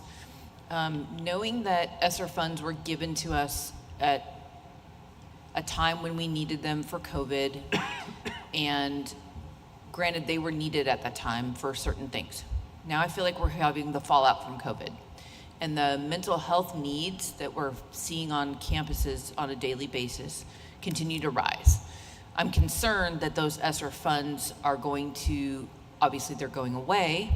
We're not going to necessarily be able to absorb all of those positions, understandably. What are we going to do about making sure that our students receive the mental health needs that they have on campuses to keep them in school? I think if we think about how a kid is in crisis, they come to the school for services, the school's not able to provide it, that means that kid's going to get pulled out of school. That kid's not in school, we don't get the funding for the kid in school. It's this ugly circle. So I'm trying to figure out, how do we as a system not lose those positions and or potentially add more support where it's needed? I know that's a big ask, and I'm hoping that we can figure out a way to make sure that we're getting our kids what they need. And again, I think that COVID related, yes. Mental health and crisis, yes. Substance use, yes. There's a whole lot going on with these kiddos, and we're seeing it more and more. I don't think this needs to fall on our new police department. I think that's so that's a concern. Yeah. So I want to make sure that we have the right people in the right places to help the kids at the time that they need it. So we had that discussion, maybe not exactly that discussion, but that's that topic, the mental health needs of our students. And you're right. I think a lot of us really thought, hey, as ESSER goes away, the mental health needs will decrease, but we haven't seen that. Matter of fact, I would go the opposite. We've seen it increase. So how do we address that? And so that was we talked about everything, and just for the shock effect, I threw out, we're trying to provide a service that the state really doesn't provide us monies for. And so how far do we go? What can we do? Are there some opportunities for, obviously we can't keep all the ESSER positions for those. Are there some that we can? We're having those discussions. Are there some opportunities to reach out? We have an EAP program, but that's really for our employees and for their children. Not all of our children are our employees' children, and not all of our children parents have insurance, or if they do, that doesn't say it may not have an EAP program or it may not be accessible to them. Are there some opportunities to some joint ventures? Maybe not the best way to joint venture, but some partnerships to provide those services, or to help enhance the services that we're able to provide, to make sure, or do our best to make sure that our students are in a position where they're able to get the services they do need at school, at least enough to get them to be in school. And then if there's additional services outside of school, for those that have some higher needs or issues of that effect that need to be addressed in that manner, that they're able to do so. But I think you're right. I think if we don't offer anything, we're shooting ourselves in the foot, and we're not putting them in a position. It's not fair to them. And just to mirror what Dr. Gearing said earlier, that this comes down to being state funded the way that we should be is the problem. So I know that, like he said, they had the opportunity to do some really good things and it didn't happen. So I'll echo that if we were state funded correctly, we wouldn't necessarily be in the position that we're in. No, I think if we were, we would be able to do, and if we did our asset allocation, a little tighter with that, we will be able to have our goal of being one of the higher paid districts, providing all the services that we need for our students, mental health or whatever, or other services that are needed. We'd be in a better position. But right now we're trying to just cover the minimum, and that's not a fun place to be in, especially coming from, we take a vast amount of pride in our state of Texas. $32 billion surplus, and we're having this conversation for the 24, 25 and future years, and it's putting us and our students in a tough situation to be successful, at least provide the minimal services. There's definitely areas if we had some monies we would provide more services, but that is the conversations we're having. How do we balance that? How do we come up with a solution? It may not be the best or the most ideal solution, but how do we at least provide some services, if not as much as possible, in the manner that with the sort of resources that we have. But we are having those conversations.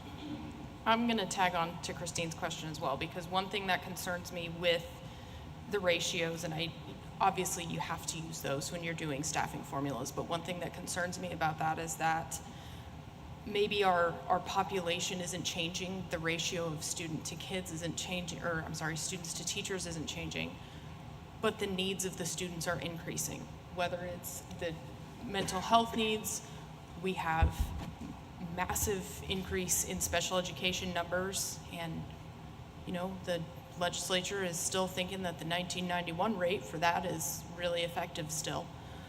How are we going to adjust within the parameters that we have? Does that include actually adjusting the actual parameters themselves, or figuring out different ways to do things to make sure that even if we're not changing the ratios, we are still meeting these increasing needs of our students and our educators? I would say it's going to be a tiered approach. Say we're at just 14.2 since it's on the scale. We can make changes based on master schedule changes, based on some recommendations, and then look at, do we need to add some mental health positions? We may end up today being back at 14.2, but it may look a lot different, the makeup of those positions that make up 14.2. And we may say, hey, we're at the exact same we are now, but now the breadth of the services that we're providing are much better than since we were staffed this way. And that's the goal. How all that comes about, once we get that data, that's when we start really looking at that. But really the key is, the master schedule is a key. It's significant. It's not a traditional 8-period day versus a block schedule. That's really not the main conversation. It's statistically between the two, there's no difference academically. But how you set them up is really the key. And so those decisions need to be, those conversations need to take place, and how do we give principals the option, or is our district going to say, hey, we're going to be A-B everybody, and that's fine, but this is parameters we're going to have and how we're going to staff those. And then with those positions that we may free up, can we look at mental health? Can we look at some other areas to find that right balance and mix? Because I think it's not just the state giving us money. I mean, it's a plus. But if they do give us money, if you compare us against someone who's next to us and they're allocated a little differently, maybe a little more stringent, or maybe a little more, they're going to be able to pay higher, they're going to be able to do these things, and we're going to be right back in the same boat where we're in. So this is, like, again, when I said pivot, to be pivotal, this is a chance to really, at one time, do like 3 or 4 things that normally might take a long time, 5 years to do. We're going to do it over in a 1 or 2 year period, because we're able to do it all together. But that will be the catapult to tie it to our strategic plan and where we go forward in the future years, and to do it in a manner that meets our specific goals and our specific strategies. I would like to also piggyback a bit, since we're doing that, and have the discussion about, I do wonder, as we're doing it, how we balance, because I don't know if necessarily building out mental health to capacity for what all of our students need.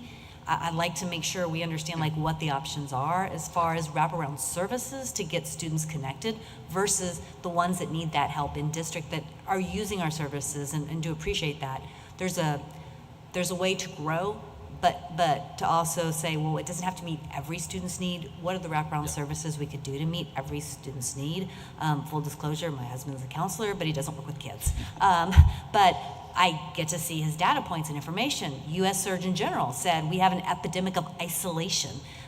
These things are happening in our classroom, and they impact the whole thing we're talking about is keeping our teachers into the classroom. And so whether we're talking about our counselors that are doing academics, but they're also trying to help balance emotional, behavioral needs. We have our behavioral therapists that are dealing with it. I feel like there is a lot of need in our system. And so I appreciate what we were asking about up here was focusing on like how are we staffing and being able to pay them. And so what I hear you telling me is we're going to look at a master schedule, which will look at some of our staffing guidelines. We're going to look at our special education program. So I'm hopeful that there's going to be a strong mental health component that helps us balance that too, because the needs have risen and we do need to address the mental health needs. And we all have to do it within the budget that we have. As Dr. Gehring said, Bruce, you said we have to manage what the state's given us, which is abysmal with the need that's out there. And I'd like to point out that the historical data slide you showed, as we're looking at all of that, we talk about we have a ratio of 22-1, but this doesn't say 22-1. So there's more things to think about as all these numbers happen. And our classrooms in 5th grade actually have a higher ratio than 22-1, which is something I'd love for us to continue to look at.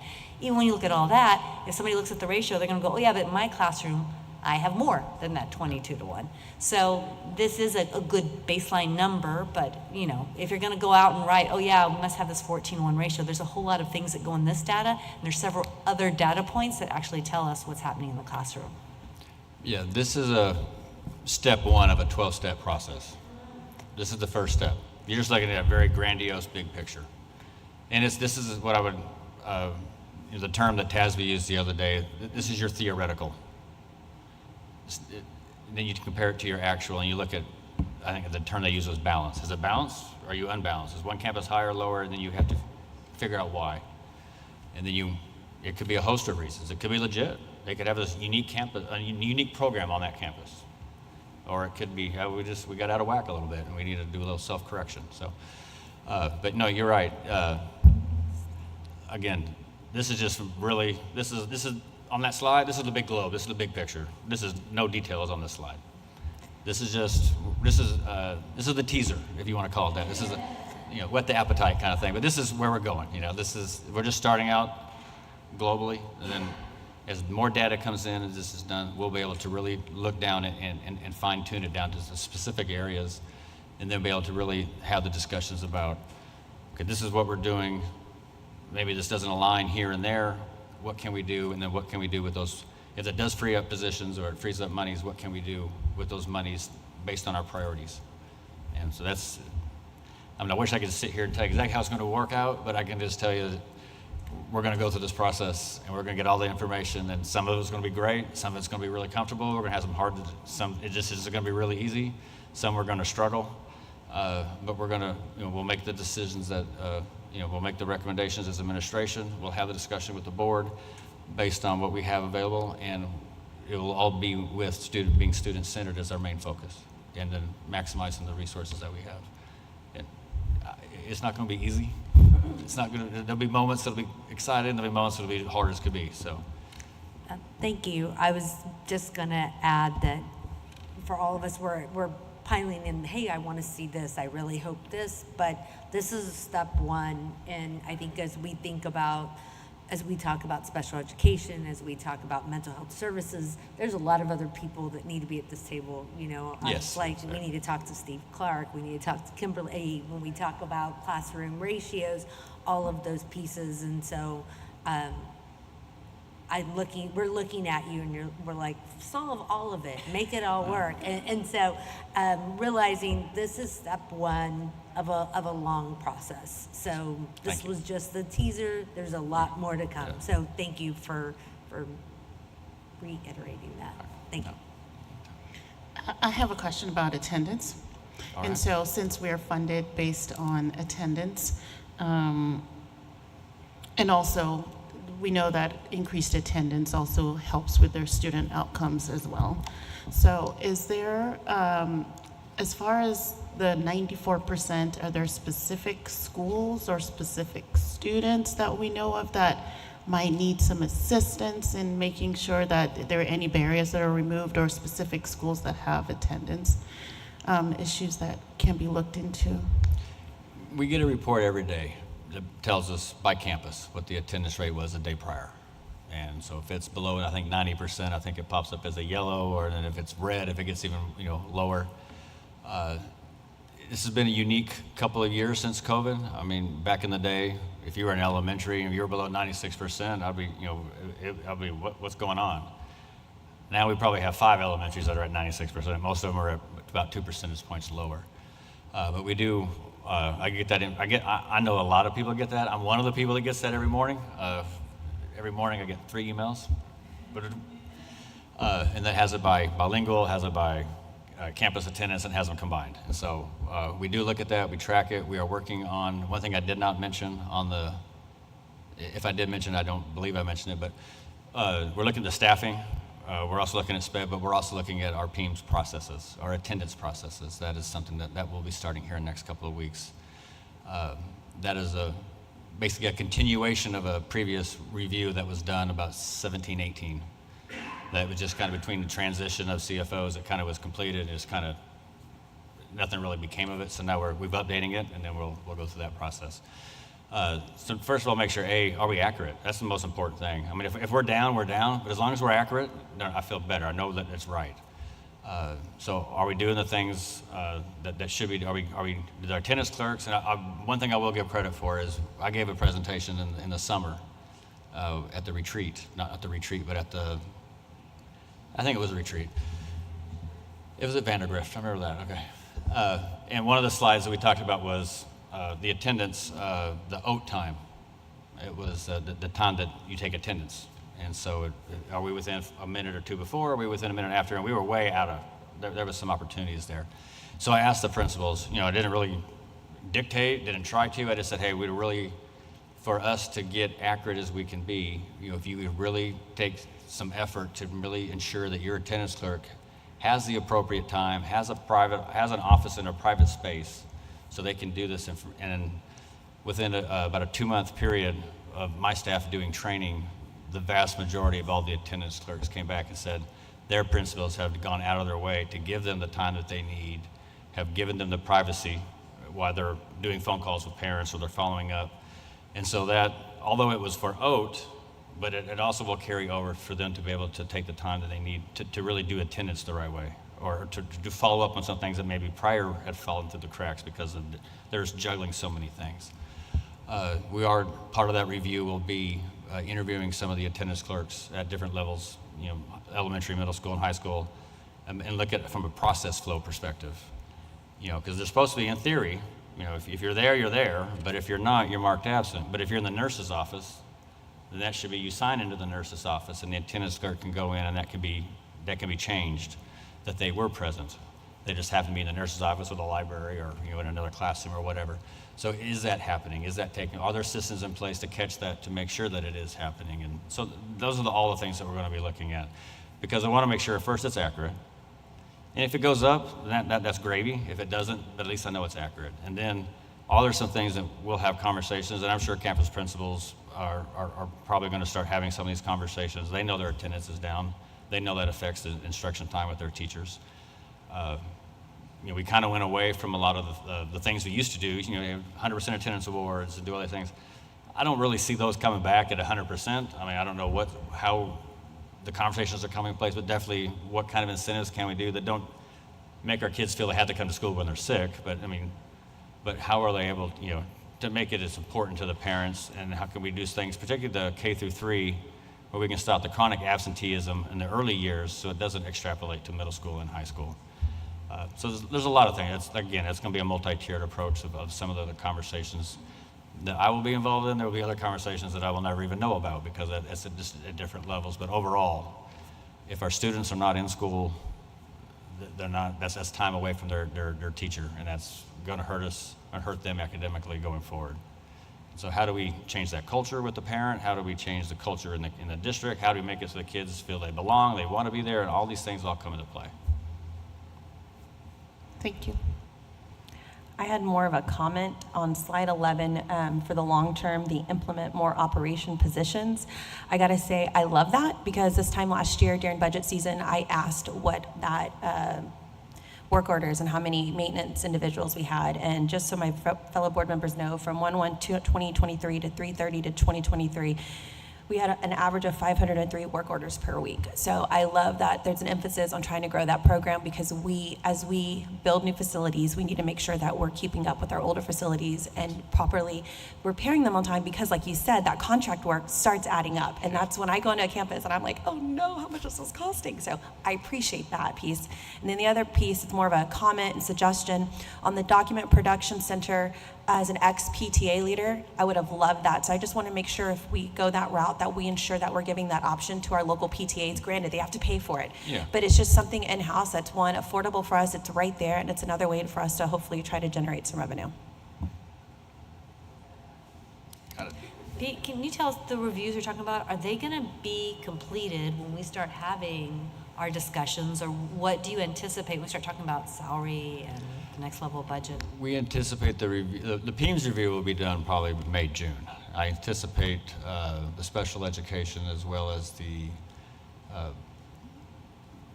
master schedule and the staffing will be done, I would expect probably July to August. So, and I could be off a month. I mean, it's not a hard date, but so that will give us time to digest that throughout the fall, September, October, November, December, to help us make adjustments to the staffing guidelines, develop an implementation schedule. Is this something that, hey, it's a really easy one, or is this going to take 1 or 2 years or 3 years to begin that process? So then we hit the ground January. We can kind of report that December at our first budget workshop, the famous pre-assumption workshop, and then we can start January. We hit that with the new staffing, and and again, that's just not that's me, my group, that's HR. That's the whole chief as a whole, and then it's getting to the full cabinet and having those discussions, and then how do we implement and communicate that process. So it's a lot of moving parts, but I mean, I would love to have that information in May or June to give me another few months, but I'm hoping we do, but I'm expecting it no later than August. Would be, and again, we'll just look at it may come back and it may be 2 things. It could come back and be 25. I mean, at this stage, I'm not 100% certain, but. Then we'll just pick off the things that are the easy things, the low-hanging fruit at first, and what's the next level, and we develop that schedule. Is it something we do in 1, 2, 3 years? And how do we go forward? Let's just take, for example, the aides and the maintenance. Well, let's say it comes down and says, hey, you're 100 overstaffed on aides, and this is how you can do it this way. Like, okay, and we all agree, and we have those conversations, and we're good. And say, okay, but you're under, we need to up 100 over here on the maintenance, so the auxiliary, okay. Well, I can't just say, hey, we're gonna add 100 auxiliary. But if I know this year we have 28 positions that decrease and we can adjust, well, I can add 20 maintenance that year. And the next year, if we have 20 decrease, I can go up 20. How do we find that right balance? And so that's why it may be a year, 2 years, 3 years, or 4 or 5. I mean, I hope, but hopefully sooner rather than later. But it all depends on attrition, how it works. We definitely want to use attrition to our benefit.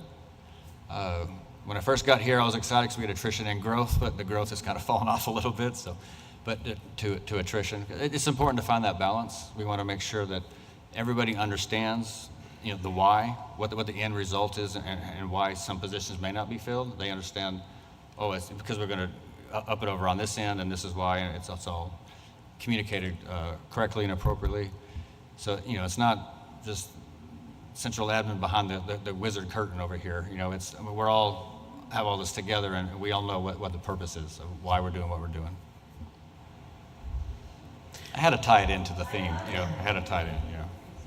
I just have another question / comment. Wasn't just based on the last legislative session when we had property tax relief, and you had also mentioned there was an increase in the golden penny, the value. So that helped decrease the amount of what's it now? Recapture. Yeah, recapture that we're paying.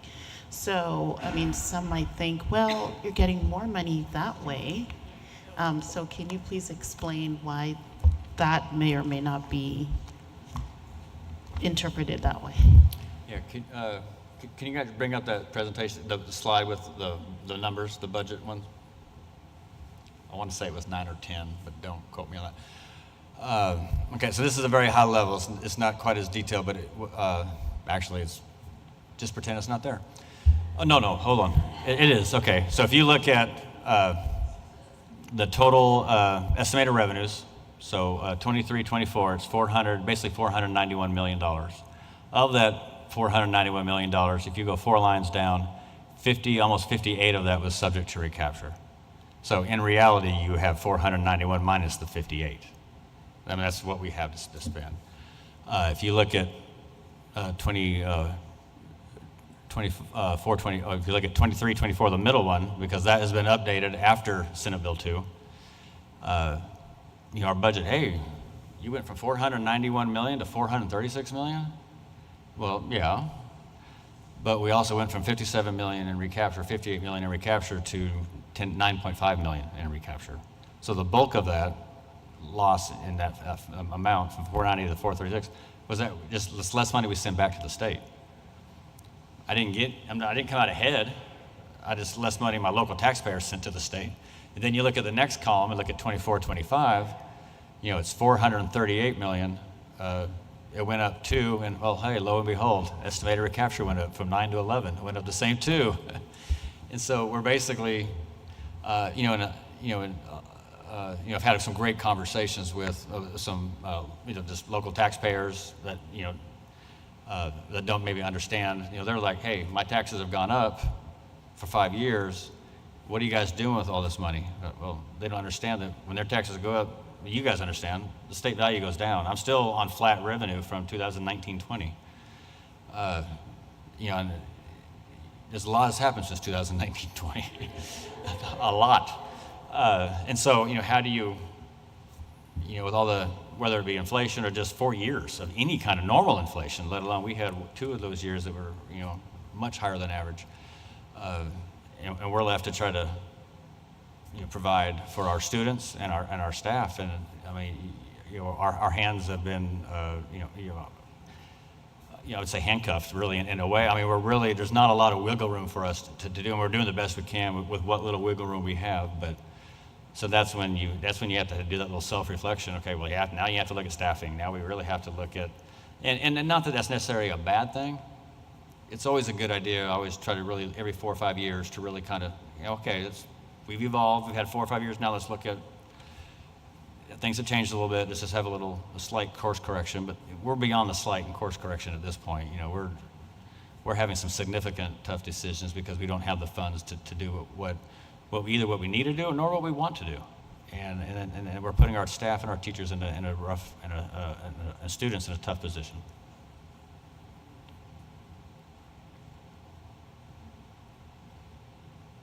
All right, thank you for thank you. that first look at all of this process. We're looking forward to it. Thank you. You're welcome. Thank you.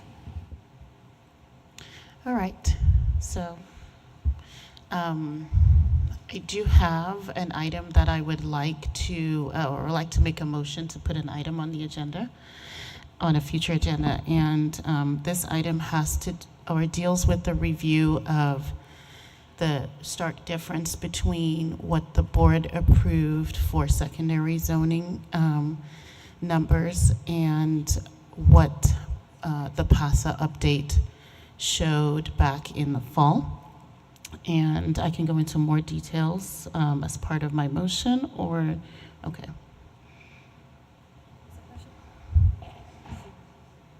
I'm happy to second your motion. I have no desire or appetite to stop a rezone that's this close to starting, but I really am looking forward to having a conversation on the dais, a transparent conversation with our administration about the numbers and the data. So I'm happy to give you that second. All right, thank you. Can I get a And- clarification, please? Yes. And in that conversation, can we make sure we include the transfer requirement for secondary? Because that was lumped into that secondary rezone. I'm sorry? The what? transfer policy that we Oh, did okay, something different. yes. I'd like that conversation to be lumped into that as well. And some of the. Okay, thank you. We just, Okay. we can't Okay, have a okay, discussion, so okay. we made I a can motion take the and second. details offline, Okay, thank you. directly with Bruce, thanks. Well, there is no further items on our agenda, and it is, I lost track of what time it is. It is 8:41, and this meeting is adjourned. Thank you. Tomo una siesta, los sueños me llevan lejos. Veo que el reloj marca las 2. Apagar las luces. Estoy en mis sueños. ¿Quiénes son estos guerreros? Porque corren esos actos, yendo a los metros, locos con todos rojos. Luego viene un tren, visto por nadie, sentido por todos, haciendo sonar mis huesos, hasta que no puedo sentir el suelo debajo. Tomo